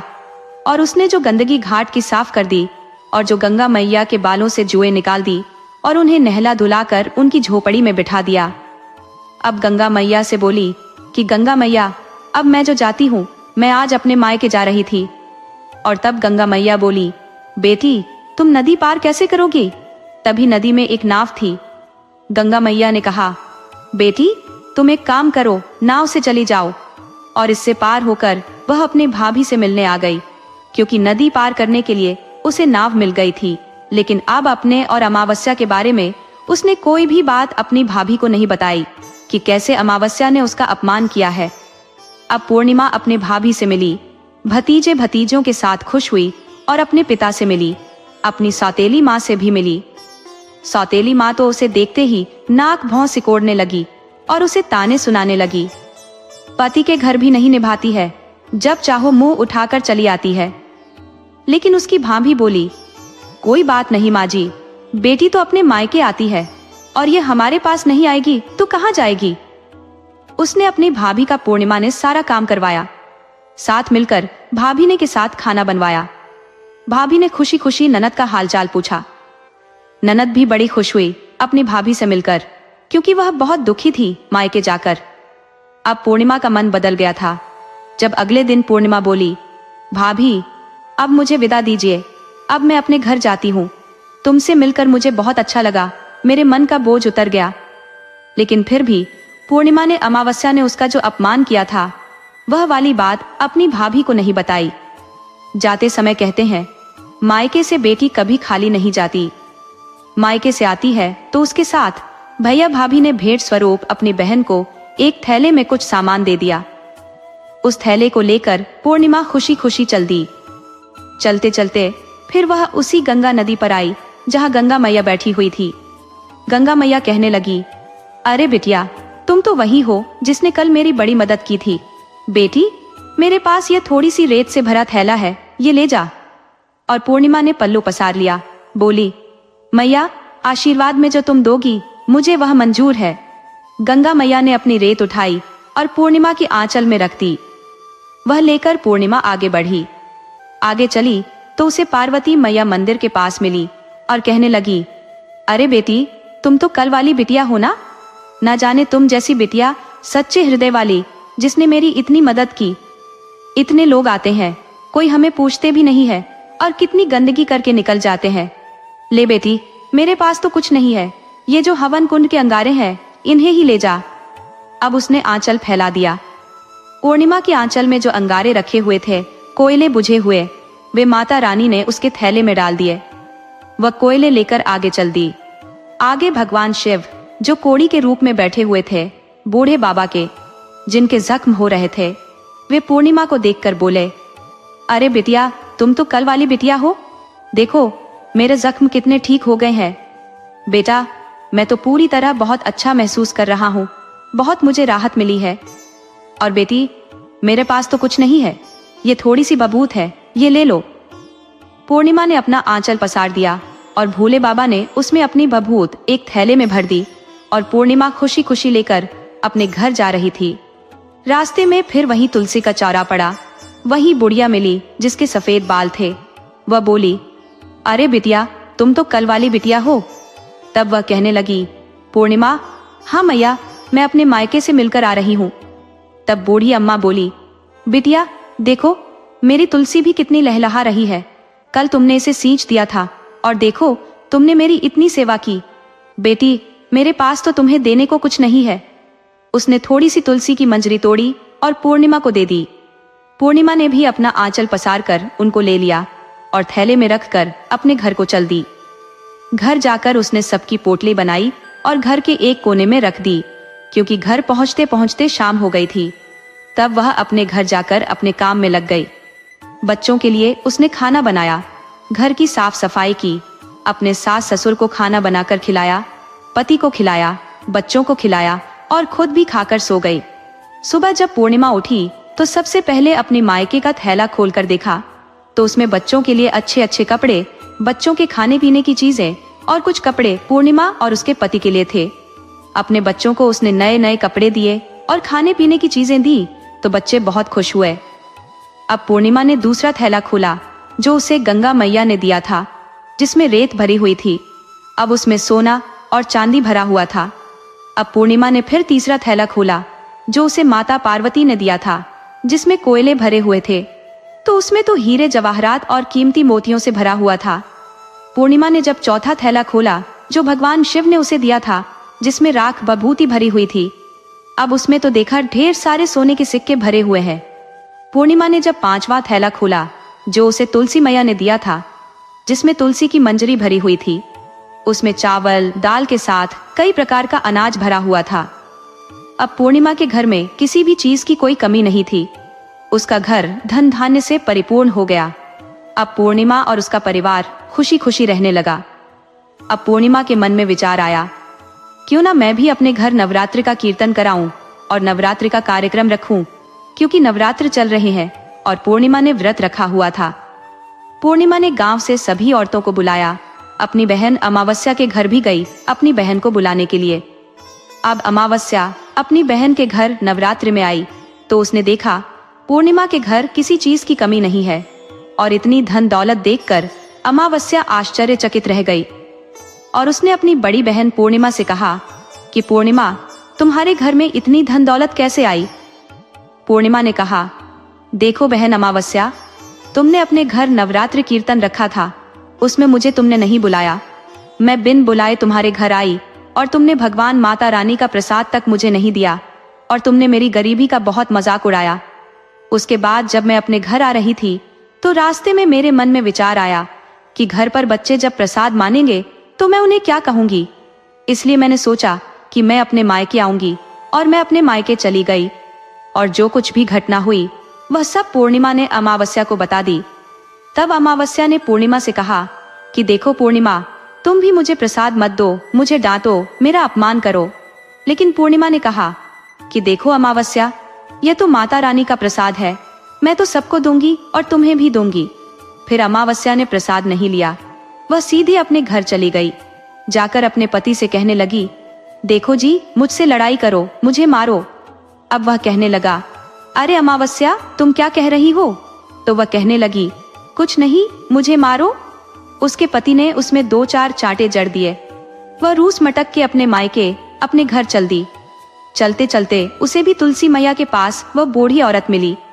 वह बूढ़ी औरत बोली, अरे बेटी, कौन हो, कहाँ जा रही हो?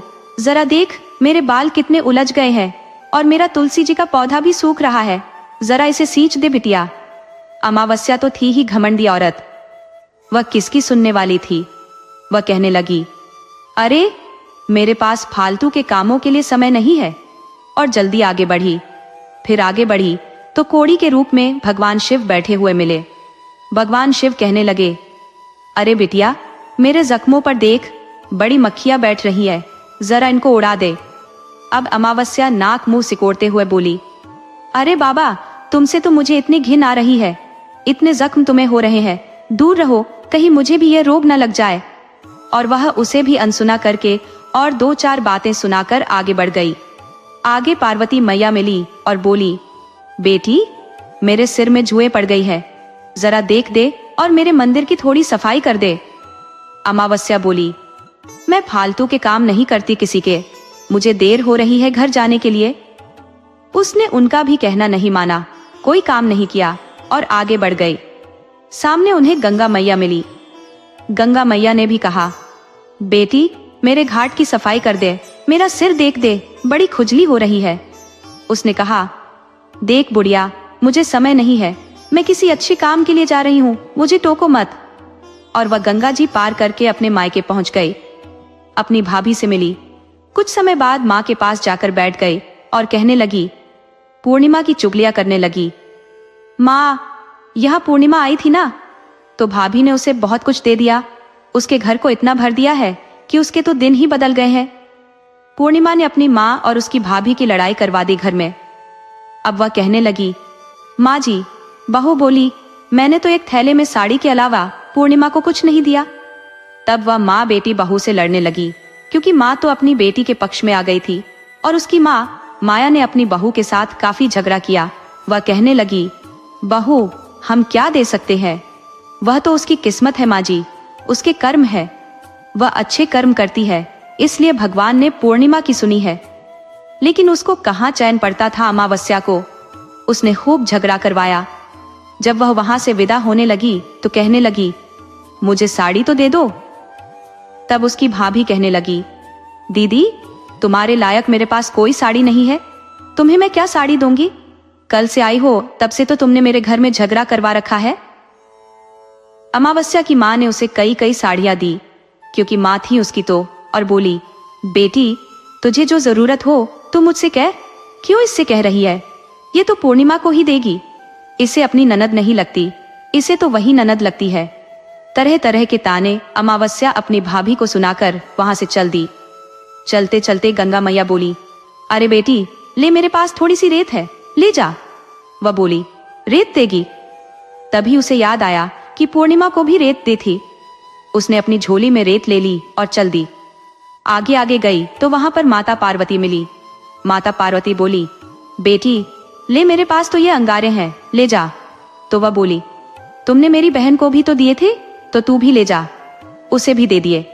अब भोले बाबा जो भयानक रूप बनाए हुए था उनका, बहुत ही विकराल रूप में कौड़ी के रूप में बैठे हुए थे। जब वह उनके पास जाती है, उसे तो घिन आ रही थी। कहने लगी, रहने दे बाबा, तू तो दूर ही रह, तुझसे मुझे कुछ नहीं चाहिए। आगे चली तो आगे तुलसी जी के पौधे के पास वही कल वाली बूढ़ी अम्मा बैठी हुई तुलसी सींच रही थी। अमावस्या कहने लगी, अरे बुढ़िया, तूने मेरी बहन अमावस्या को भी तो दी थी तुलसी की मंजरी, मुझे भी दे दे।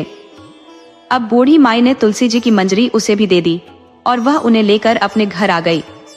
घर जाकर उसने उनकी झोली को एक जगह रख दिया और नहाकर खाना बनाया। और उसी तरह से अब सुबह उठी, अपने बच्चों को खिलाया तो जाकर देखने लगी कि कल गई थी, थक हार गई हूँ, अब जरा जाकर उन थैलों को खोल कर देख लूं। सुबह उठी, झाड़ू लगाने चली तो थैलों को देखने लगी। थैलों में तो कीड़े मकोड़े बिच्छू पड़े हुए थे, बहुत सारे कीड़े भिनभिना रहे थे। घर में आग लग गई, अब तो सारा घर जलकर राख हो गया। अब अमावस्या पूर्णिमा को कोसने और गाली देने लगी।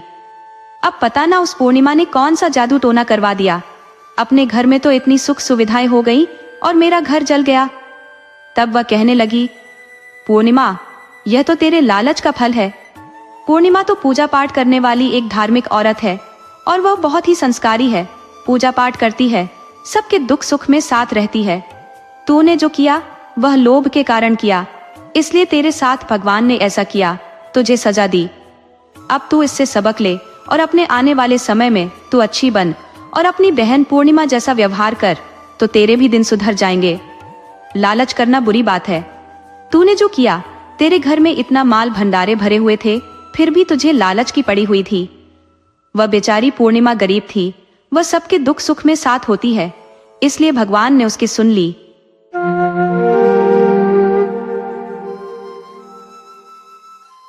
उत्तर प्रदेश के एक छोटे से गांव में एक वृद्ध किसान का जीवन बहुत कष्टमय बीत रहा था।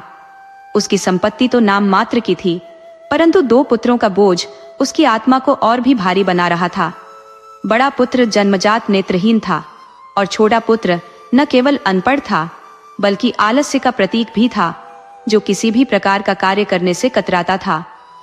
किसान की जीवन यात्रा अब अपने अंतिम चरण में थी और उसकी शारीरिक दुर्बलता दिन प्रतिदिन बढ़ती जा रही थी। धीरे धीरे उसकी बीमारी इतनी बढ़ गई कि उसने शैया पर स्थायी निवास कर लिया। ये समझते हुए कि अब उसकी अंतिम घड़ी निकट आ रही है, उसने दोनों पुत्रों को अपने पास बुलाया। किसान ने छोटे पुत्र का हाथ बड़े नेत्रहीन पुत्र के हाथ में थमाते हुए कहा, बेटा, इसे कभी मत छोड़ना, चाहे कुछ भी हो जाए, तुम दोनों का संबंध कभी नहीं टूटना चाहिए। अगर जरूरत पड़ी तो भीख मांगकर जीवन गुजार लेना, परंतु इस भाई का भार मैं तुम्हारे कंधों पर छोड़ रहा हूँ। छोटे पुत्र ने वचन दिया, पिताजी, मैं कभी भी बड़े भाई का साथ नहीं छोड़ूंगा, चाहे कितने ही संकट क्यों ना आ जाए। कुछ दिनों बाद किसान ने अपनी अंतिम सांस ली। किसान के निधन के बाद छोटे भाई ने वचन के अनुसार बड़े भाई का हाथ पकड़े रखा और दिन भर उसे लेकर घूमता रहा। जो कुछ भी उसे भीख में मिलता, वह पहले अपने बड़े भाई को खिलाता, फिर स्वयं खाता। उसकी स्थिति इतनी दयनीय थी कि उसे और कुछ करना भी संभव नहीं था, परंतु उसने अपने बड़े भाई का पूरा ध्यान रखा। दिन गुजरते रहे और उसका जीवन और भी कठिन होता चला गया। वह दिन भर गांव में घूमता, पर कई बार उसे भीख भी न मिलती और तब वह दोनों भूखे ही सो जाते। वहीं भूख और तंगी ने छोटे भाई के धैर्य की सीमाएं तोड़ दी। वह अब उस वचन से मुक्त होने का विचार करने लगा जो उसने अपने पिता से किया था। एक दिन उसने सोचा, इस तरह तो मैं कभी सुख से नहीं रह पाऊंगा। कब तक मैं अपने नेत्रहीन भाई का हाथ पकड़े रहूंगा? मुझे खुद के लिए खाना नहीं मिलता तो इसे कहां से खिलाऊं? इसी उधेड़बुन में उसने अपने बड़े भाई से छुटकारा पाने का निश्चय किया। एक दिन छोटे भाई ने अपने अंधे भाई को बहुत दूर घने जंगल में ले जाकर एक बड़े पेड़ के तने से बांध दिया। उसने बड़े भाई को विश्वास दिलाते हुए कहा, भाई मैं जल्दी ही आकर तुम्हें मुक्त कर दूंगा। इतना कहकर वह वहां से भाग गया, मन में यह सोचते हुए कि उसने एक बड़ी जिम्मेदारी से खुद को मुक्त कर लिया है। परंतु बड़े भाई को इस बात का आभास नहीं था कि उसका छोटा भाई अब कभी वापस नहीं आएगा। अंधा भाई अपने छोटे भाई की प्रतीक्षा करता रहा, लेकिन जब बहुत समय बीत गया और छोटा भाई लौट कर नहीं आया तो उसे चिंता ने घेर लिया। धीरे धीरे उसे एहसास हुआ कि उसका छोटा भाई उसे धोखे से इस घने जंगल में छोड़ गया है और वापस नहीं आने वाला। वह घबरा गया और रोने लगा, क्योंकि रात का अंधकार घिर चुका था और चारों ओर से जंगली जानवरों की भयावह आवाजें सुनाई देने लगी थी। डर के मारे उसकी कंपी छूटने लगी। तभी उसे अचानक याद आया कि वह अपने साथ एक छुरा भी लाया था। उसने जल्दी से अपने बंधनों को काटा और स्वयं को मुक्त किया। तुरंत वह पेड़ पर चढ़ गया और उसकी सबसे ऊंची शाखा पर जाकर बैठ गया। कुछ ही समय बाद उसे ऐसा प्रतीत हुआ जैसे नीचे कुछ जंगली जानवर इकट्ठा हो रहे हैं। हर जानवर अपनी अलग कहानी सुना रहा था। उनमें से एक बोला, क्या कोई नई बात बताने को है? एक अन्य जानवर, जिसे चीते के नाम से पुकारा गया, बोला, आओ मैं तुम्हें एक रहस्यमयी बात बताता हूँ। सारे जानवर उसके चारों ओर जमा हो गए और चीते ने कहा, भाइयों सुनो, जिस पेड़ के नीचे हम खड़े हैं उसकी छाल में एक चमत्कारी गुण है। अगर कोई नेत्रहीन व्यक्ति इस पेड़ की थोड़ी सी छाल छीलकर उसका रस अपनी अंधी आंखों में डाल ले तो उसकी दृष्टि वापस आ सकती है। ऊपर बैठा अंधा भाई इस बात को बहुत ध्यान से सुन रहा था। चीते की इस बात ने उसके मन में आशा की किरण जगा दी। उसने तुरंत अपना छुरा निकाला, पेड़ की मुलायम छाल को छीलकर उसका रस निकाला और अपनी आंखों में डाल लिया। रस आंखों में पड़ते ही उसकी दृष्टिहीनता दूर हो गई और वह एक नई दुनिया देखने लगा। उसकी खोई हुई दृष्टि लौट आई थी, मानो उसे नया जीवन मिल गया हो। खुशी से वह आत्मविभोर हो उठा। इसी बीच पेड़ के नीचे और भी कई भयानक जंगली जानवर इकट्ठा हो चुके थे। तब उनमें से एक ने भेड़िए से कहा, अब तुम कुछ नया बताओ, परंतु जो भी कहो उसमें झूठ का अंश न हो। भेड़िया बोला, मैं तुम लोगों को एक अद्भुत रहस्य बताता हूँ। जंगल के बाहर एक नगरी है जिसे टिहरी कहते हैं। वहाँ के लोग किसी रहस्यमयी कारण से कुबड़े और कुरूप हो गए हैं। किसी को भी यह ज्ञात नहीं कि ऐसा क्यों हुआ। एक सुबह जब वे जागे तो उन्होंने स्वयं को इस विकृत रूप में पाया। अब वे किसी काम के नहीं रह गए हैं और उनकी संतानें भी जन्म के कुछ समय बाद मर जाती है। यह एक राज्य की कथा है। तब भेड़िया कहने लगा, मैं तुम्हें एक गहरे रहस्य की बात बताने जा रहा हूँ जो सिर्फ मुझे ज्ञात है। उत्तरी दिशा में टिहरी नदी के किनारे एक पीपल का वृक्ष है और उसके कोटर में एक काला नाग वास करता है। अगर कोई व्यक्ति उस नाग को दूध पिलाए तो वह नगर को छोड़कर चला जाएगा और वहां के लोग अपने वास्तविक रूप में लौट आएंगे। उनका कुबड़ापन और क्रूरता भी समाप्त हो जाएगी और उनकी संतानें जीवित रहेंगी। भेड़िए की यह बात सुनकर शेर गहन विचारों में डूब गया और बोला, सुनो भाइयों, मैं तुम लोगों को एक और बड़ा रहस्य बताने वाला हूँ। अगर कोई मानव इस गूढ़ बात को समझ ले तो उसे अत्यधिक लाभ हो सकता है। इस राज्य की राजकुमारी कई दिनों से गंभीर रूप से बीमार है और राजा ने उसे ठीक करने के लिए कोई भी उपाय अधूरा नहीं छोड़ा। उसने दूर दूर से वैद्यों को बुलाया और हर तरह की औषधियों से राजकुमारी का उपचार करवाया, लेकिन उसकी स्थिति में कोई सुधार नहीं हुआ। साधु संतों ने भी अपने उपाय आजमाए, परंतु वे भी असफल रहे। कोई भी यह नहीं समझ पा रहा कि आखिर राजकुमारी की बीमारी का कारण क्या है। सभी पशु शेर की बात सुनकर चौंके और पूछने लगे, आखिर इस बीमारी का समाधान क्या है? शेर ने गहरी सांस ली और कहा, राजकुमारी के पलंग के नीचे एक काली बिल्ली सोई रहती है।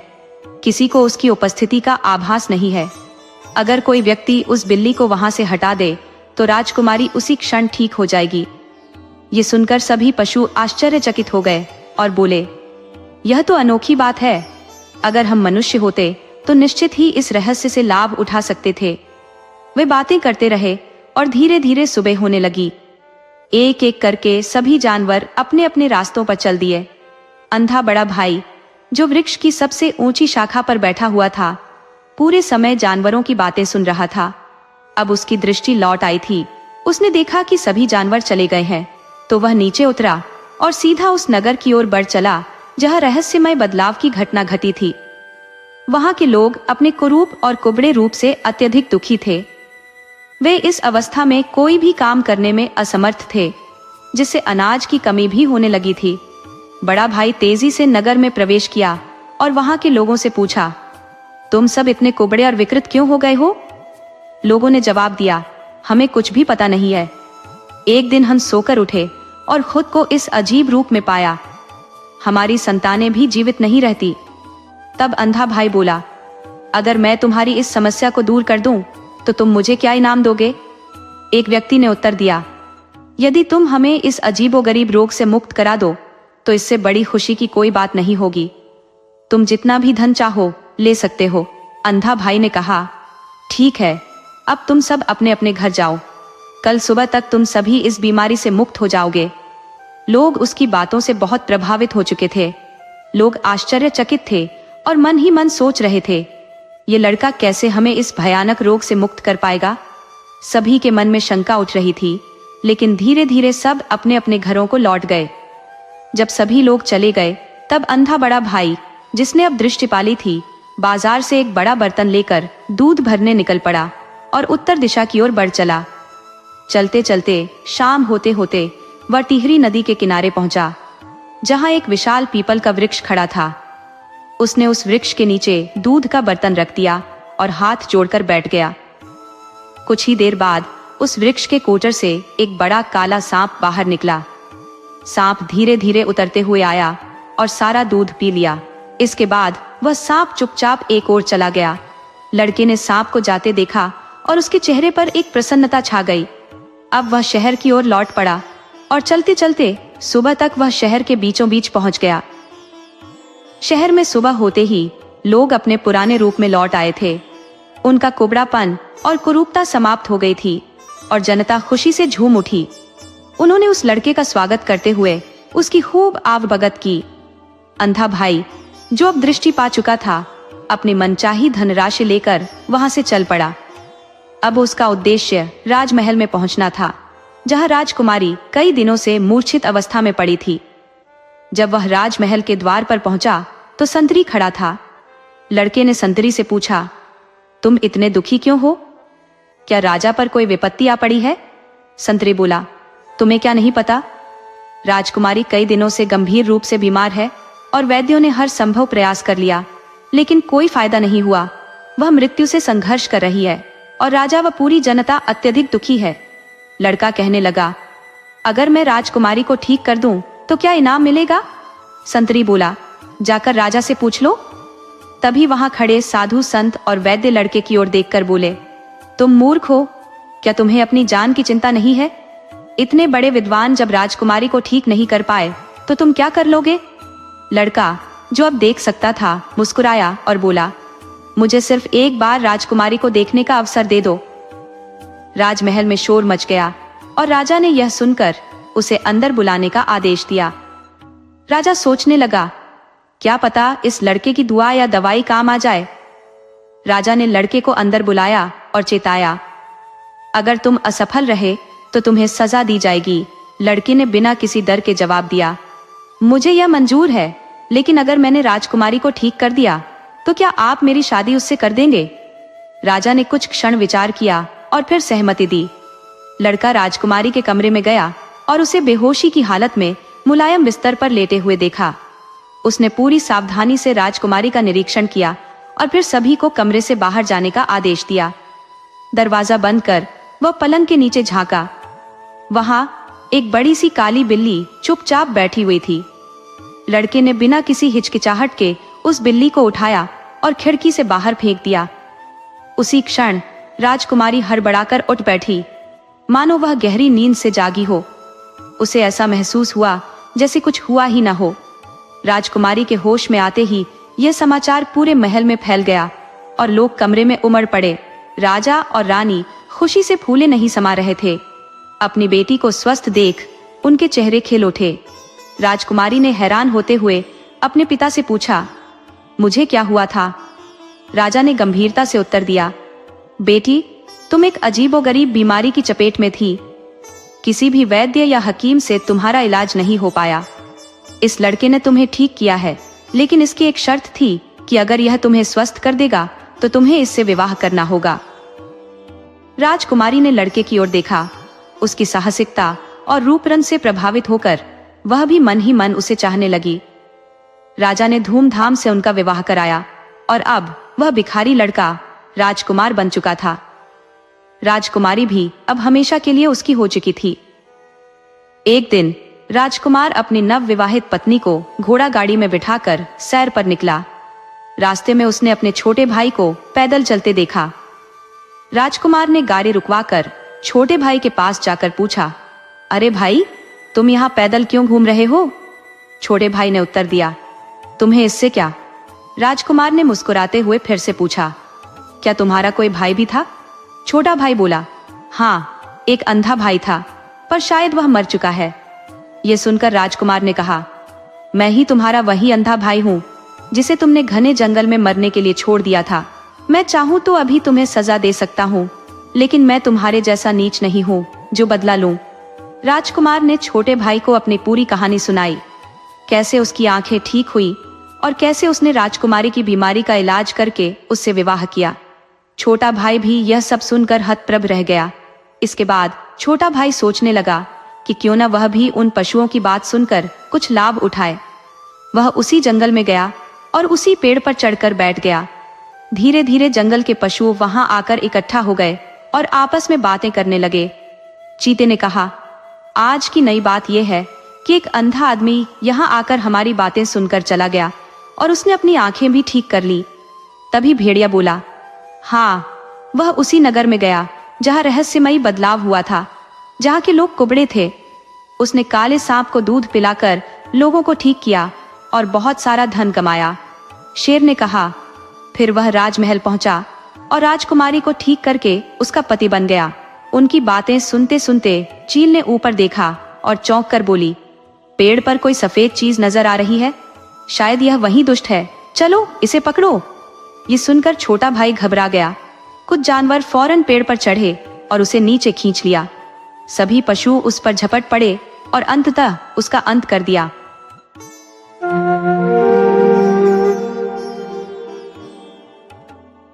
बहुत समय पहले की बात है। काशी नगरी में एक राजा राज करते थे जिनका नाम चंद्रसेन था। काशी नगरी को तो महादेव की नगरी भी कहते हैं और एक देव नगरी के रूप में भी इसकी पूजा होती है। राजा चंद्रसेन बड़े धर्मात्मा व्यक्ति थे और उनकी रानी, जिनका नाम सुलोचना था, वह भी बहुत संस्कारी थी। दोनों पति पत्नी भगवान शिव के बहुत बड़े भक्त थे। रोज सुबह मंदिर जाकर भगवान शिव की आराधना करना उनका नियम था। राजा चंद्रसेन धर्मपूर्वक अपने राज्य को चलाते थे। उनके राज्य में कोई भी ऐसा नहीं था जो दुखी हो। सारी प्रजा सुख और वैभव से भरपूर थी। चारों तरफ बस खुशियां ही खुशियां थीं। वहां तो एक ही घाट पर बकरी और शेर एक साथ पानी पिया करते थे। कुछ समय बीता पर राजा के यहाँ कोई संतान पैदा नहीं हुई। धीरे धीरे समय निकलता गया और राजा की उम्र भी ढलती जा रही थी, पर उनके घर पर अभी तक कोई बच्चा नहीं हुआ था। एक दिन की बात है, राजा सुबह सुबह अपनी रानी के साथ मंदिर जा रहे थे। जब वे रास्ते से गुजरे तभी दो पति पत्नी झाड़ू लगा रहे थे। दोनों राज्य के सफाई कर्मचारी थे। जब दोनों ने सामने से राजा को आते देखा तो दोनों पति पत्नी अपना मुंह फेर कर खड़े हो गए। उन दोनों का ऐसा बर्ताव देखकर राजा चंद्रसेन को अच्छा नहीं लगा। महाराज उस समय तो शिव भगवान की पूजा करने मंदिर जा रहे थे, इसलिए उन्होंने उन दोनों को कुछ नहीं कहा। लेकिन महल में पहुंचने के बाद राजा ने एक सैनिक को बुलाया और कहा कि तुम जाओ और उस सफाई कर्मचारी को बुलाकर लाओ, मुझे उससे कुछ बात करनी है। वह सैनिक राजा का हुक्म मानकर तुरंत ही उस सफाई कर्मचारी के घर चला गया, जिसने महाराज को देखकर मुंह फेर लिया था। सैनिक ने उस व्यक्ति को पूरी बात बताई और कहा कि महाराज ने तुम्हें अपने दरबार में बुलाया है। वह आदमी मन में सोचने लगा कि महाराज का आदेश है, टाल तो नहीं सकते, मुझे दरबार में तो जाना ही पड़ेगा। सफाई कर्मचारी सैनिक के साथ राजा के दरबार की तरफ चल दिया। जब वे दोनों महाराज के दरबार में पहुंचे तब उस आदमी ने राजा को प्रणाम किया।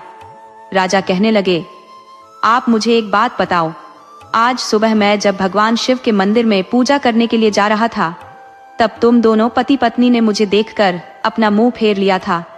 ऐसा तुम लोगों ने क्यों किया? अब वह आदमी बड़े ही निडर होकर कहने लगा, महाराज, आप भले ही मुझे मृत्यु दंड दे दो तो भी मुझे कोई ऐतराज नहीं होगा, परंतु मैं सिर्फ सच ही बोलूंगा। महाराज, आपके यहाँ तो बड़े बड़े विद्वान और श्रेष्ठ पंडित हैं। अगर मैं गलत बात बोलूं तो आप उनसे पूछ लीजिएगा। जो कोई भी सुबह सुबह आपका मुंह देख लेगा उसका पूरा दिन खराब हो जाएगा, क्योंकि महाराज आपके यहाँ संतान नहीं है। आप एक निसंतान राजा हो, इसलिए मैंने आपको देखकर अपना मुंह फेर लिया। एक संतानहीन राजा को देखकर भला किसका दिन अच्छा बीतेगा। राजा चंद्रसेन इस बात को सुनकर बड़े ही हैरान हुए और मन ही मन वे विचार करने लगे, यह आदमी बिल्कुल सही कह रहा है। यदि किसी नगर के राजा के पुत्र नहीं है तो वास्तव में यह अच्छा नहीं है। राजा ने उस आदमी को उसके घर भेज दिया और मन ही मन विचार करने लगा कि अब तो मुझे भगवान शिव के यहाँ जाकर पुत्र प्राप्ति का यज्ञ करना चाहिए। ऐसा विचार करके राजा चंद्रसेन अपने महल में गए और अपनी रानी सुलोचना से कहने लगे, रानी, हमारे नगर के लोग तो हमारा मुंह तक देखना पसंद नहीं करते, क्योंकि हम संतानहीन हैं। चलिए रानी, भगवान शिव के दरबार में चलते हैं। भगवान भोलेनाथ से आराधना करेंगे, उनसे प्रार्थना करेंगे कि हमें भी पुत्र प्रदान करें। यह विचार करके राजा चंद्रसेन और रानी सुलोचना दोनों ही शंकर भगवान के मंदिर में चले गए और वहां जाकर उन्होंने पुत्र प्राप्ति का यज्ञ आरंभ कर दिया। अब राजा रानी के पुत्र प्राप्ति यज्ञ करने के बाद भी उनके वहां संतान ने जन्म नहीं लिया। राजा का पुत्र प्राप्ति यज्ञ भी सफल नहीं हुआ। इधर जो यज्ञ करने वाला पंडित था वह सोचने लगा, आज तक मैंने जितने भी यज्ञ करवाए हैं, मेरा कोई भी यज्ञ अधूरा नहीं रहा। लगता है राजा के भाग्य में ही कमी है। राजा के भाग्य में भगवान ने कोई संतान नहीं लिखी है, इसलिए तो पुत्र प्राप्ति यज्ञ करने के बाद भी उनके यहाँ पर कोई संतान पैदा नहीं हुई। अगली सुबह जब राजा अपने दरबार में बैठा था, तभी वहां पर एक महात्मा जी आए और कहने लगे, महाराज, मैंने सुना है आपने पुत्र प्राप्ति के लिए यज्ञ करवाया था, लेकिन यज्ञ करने के बाद भी आपके यहाँ कोई संतान उत्पन्न नहीं हुई। राजन, आप ऐसा समझिए कि मुझे स्वयं भगवान शंकर ने आपके पास भेजा है। मैं आपके इस दुख में आपकी सहायता करना चाहता हूँ। मैं आपके इस दुख को समझता हूँ और मैं जानता हूँ कि आपके संतान उत्पन्न न होने के कारण कितने दुखी हैं। तब राजा कहने लगा, बताइए महात्मा जी, आखिर मेरे यहाँ पर संतान उत्पन्न क्यों नहीं होती है? तब महात्मा जी कहने लगे, राजन, यह आपके पिछले जन्मों के कर्मों का प्रभाव है, जिसकी वजह से आपको एक ऋषि का श्राप लगा था कि अगले 7 जन्म तक भी आपको कोई संतान उत्पन्न नहीं हो सकती। परंतु महाराज, यदि आप चाहे तो मैं आपको इस श्राप से मुक्ति दिलवा सकता हूँ। आपके घर में एक पुत्र पैदा हो सकता है। राजा उसी समय महात्मा जी के चरणों में गिर गए और कहने लगे, महात्मा जी, यदि आपने ऐसा कर दिया तो मुझ पर आपका बहुत उपकार होगा। और तब महात्मा जी ने अपनी पोटली में से कुछ चावल निकाले और वह राजा को देते हुए कहने लगे, राजन, आप इन चावलों की खीर बनाकर दोनों पति पत्नी खा लीजिएगा। इससे अवश्य ही आपको संतान की प्राप्ति होगी। परंतु महाराज, एक बात हमेशा याद रखना कि इस पुत्र की आयु केवल 25 वर्ष तक होगी। जिस दिन आपका बेटा 25 वर्ष का हो जाएगा, उस दिन उसकी मृत्यु हो जाएगी। यह सुनकर राजा कुछ सोच में पड़ गया।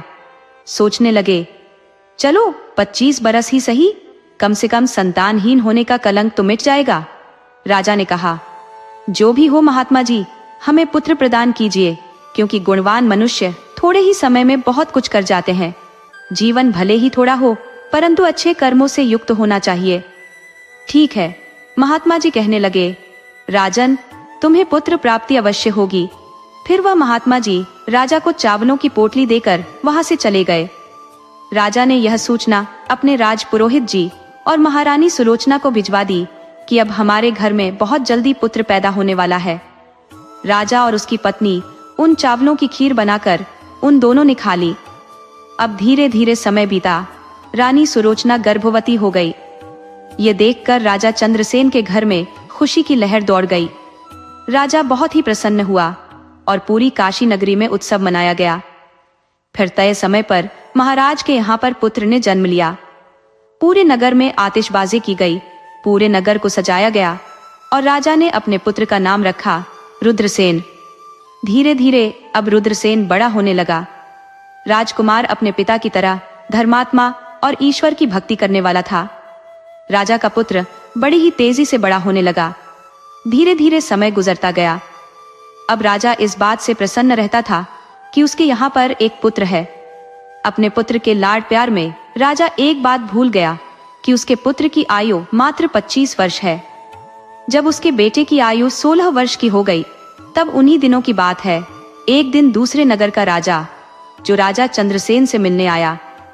राजा अड़ोसी देश का राजा, उसका नाम तजोमल था और उसकी एक पुत्री थी। वह देखने में बहुत ही सुंदर और अप्सराओं की तरह लगती थी। वह एक परम सुंदर कन्या थी। वह कन्या बहुत ही दान धर्म किया करती थी। बचपन से ही उसे अपने माँ बाप के द्वारा धर्म करने के संस्कार मिले थे। वह प्रत्येक जीव पर दया करती थी। सवेरे उठकर सबसे पहले पक्षियों को दाना डालती।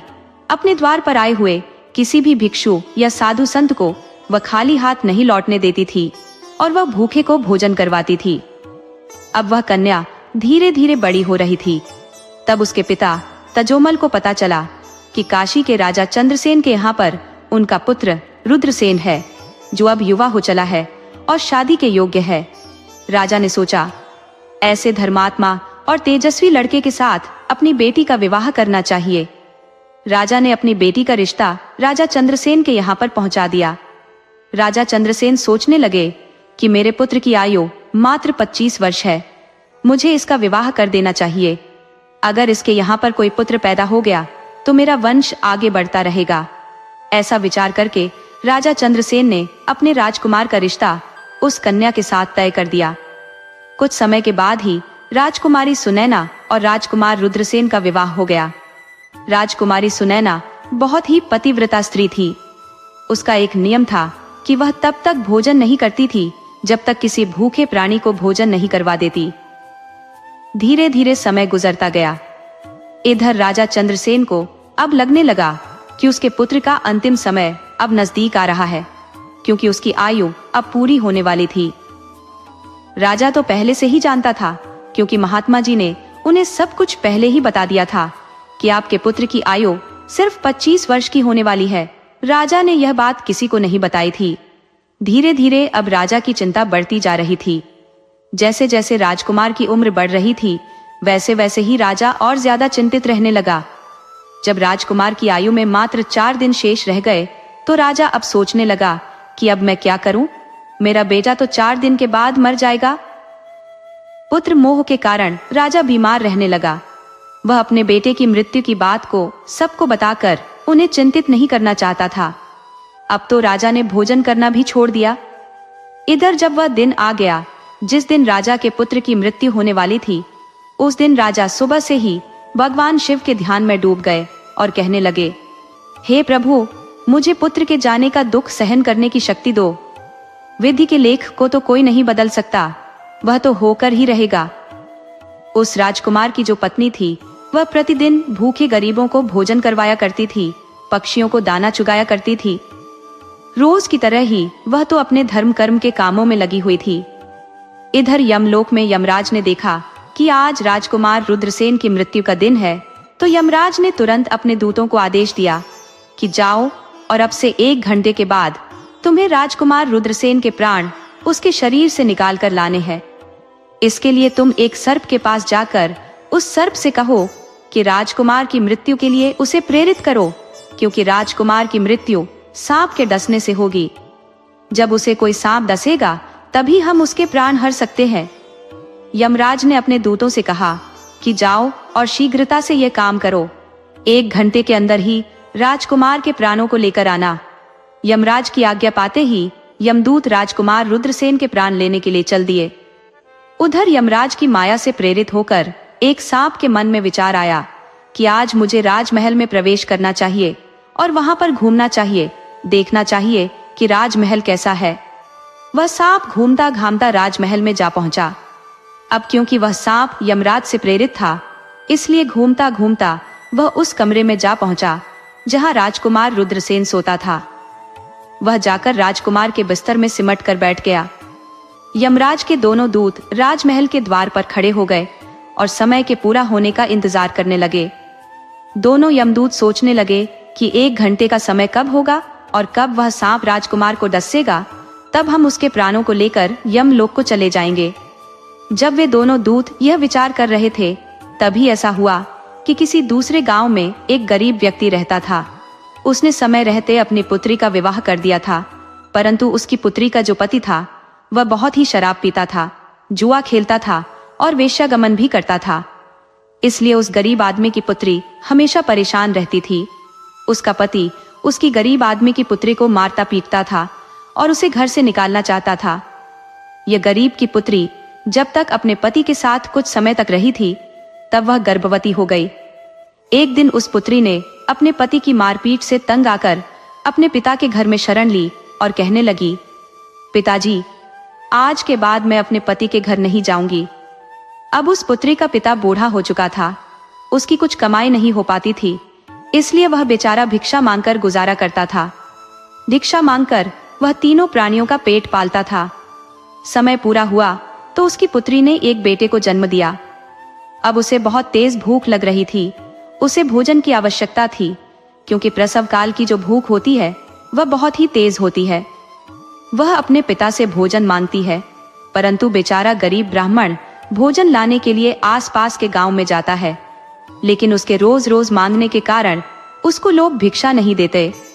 गरीबी सबसे बड़ा अभिशाप है मनुष्य के लिए। ये सबसे बड़ा अपमानकारी कष्ट है। उस गरीब ब्राह्मण को किसी ने भी भोजन नहीं दिया। उधर उसकी लड़की भूख से बेचैन हो रही थी। वह अपने पिता से कहने लगी, पिताजी, मैं भूख के मारे मर जाऊंगी। बिना भोजन किए हुए 3 दिन बीत चुके हैं। अगर आपको कुछ भिक्षा में मिला हो तो मुझे खाने को दे दीजिए, नहीं तो मेरे प्राण निकल जाएंगे। तब वह बूढ़ा आदमी कहने लगा कि मैं अभी के अभी काशी नगर जा रहा हूँ। अगर वहां से कुछ मिल जाता है तो मैं तुम्हें लाकर दूंगा। मैं आज काशी नगरी में जाकर वहां के राजा के द्वार पर जाकर भिक्षा मांगूंगा। ऐसा विचार करके वह बूढ़ा ब्राह्मण वहां से चल दिया।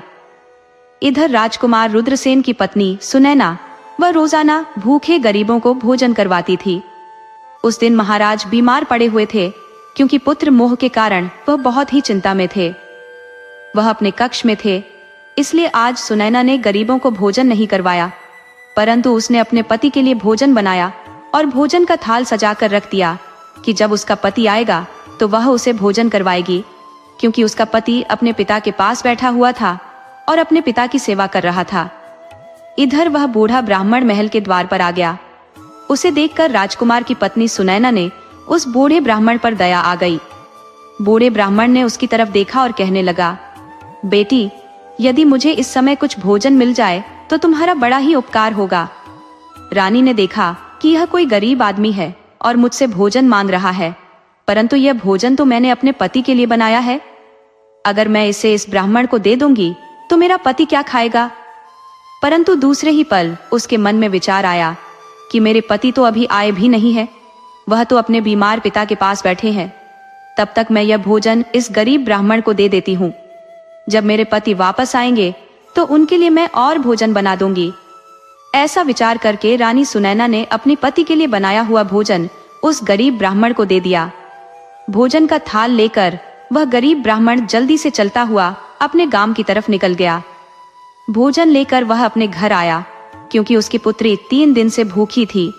अब उधर क्या हुआ कि महल में राजा का पुत्र, जो अपने पिता की देखभाल करने के बाद वापस अपने कक्ष में आ रहा था, और 2 यमदूत महल के बाहर खड़े हुए उसके प्राण निकलने का इंतजार कर रहे थे, और वह नाग बिस्तर पर लेटा हुआ राजकुमार का इंतजार कर रहा था।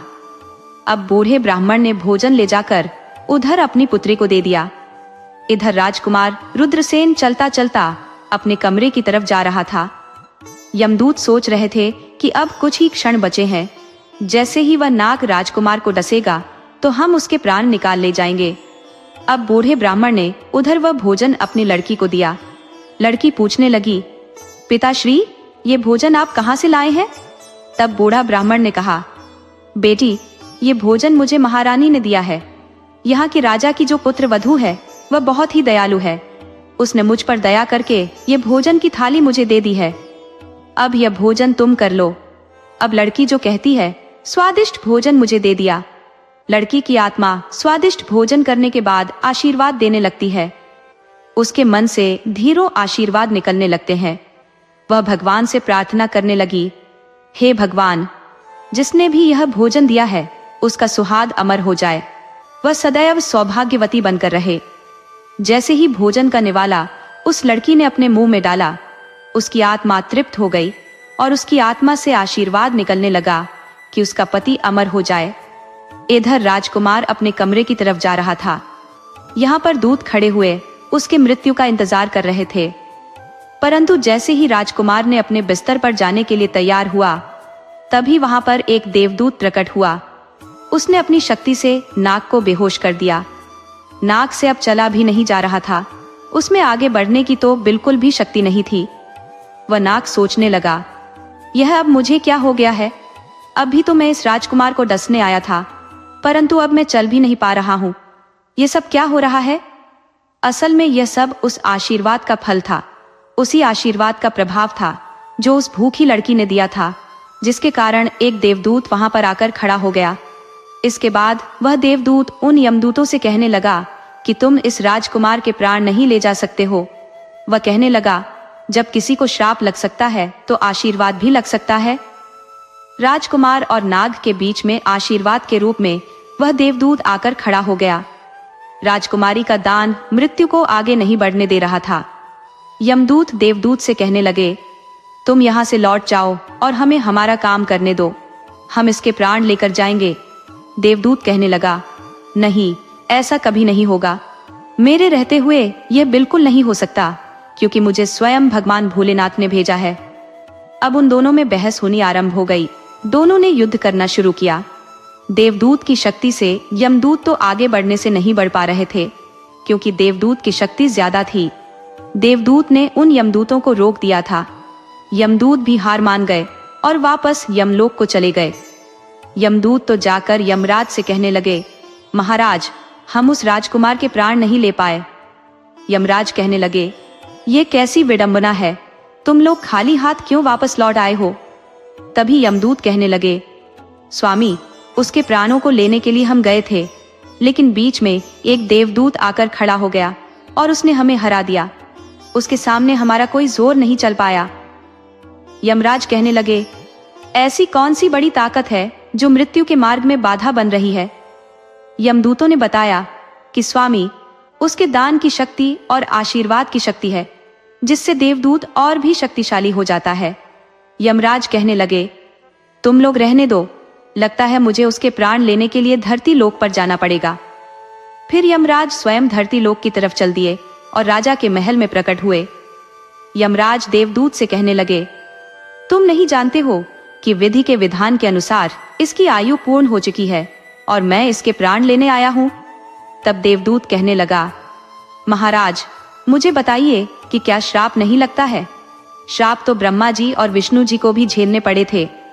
यदि आप किसी के श्राप का मान रख सकते हैं, तो इसी तरह से आप किसी की आत्मा से निकले हुए आशीर्वाद का भी मान रख सकते हैं। तब यमराज बोले, प्रभु, अब मुझे क्या करना पड़ेगा? तब देवदूत ने कहा, आप इस राजकुमार की आयु 100 बरस कर दीजिए और उसके बाद ही आप इसके प्राण लेने के लिए आइएगा। यही भगवान शंकर का आदेश है। ये सुनकर यमराज ने उस राजकुमार की आयु 100 वर्ष कर दी। उसके बाद यमराज वापस अपने यमलोक को लौट गए और इस तरह से एक भूखे को दान देने पर राजा की औलाद पर आई हुई मृत्यु भी टल गई। सच्ची कहा है कि अन्न का दान सबसे बड़ा दान है। किसी भूखे को दिया गया अन्न एक महायज्ञ के बराबर होता है, क्योंकि किसी के दिल से जैसे बद्दुआ निकलती है, उसका श्राप लगता है, ऐसे ही दिल से निकले हुए आशीर्वाद और दुआ भी कहीं ना कहीं हमारे सामने आ जाती है।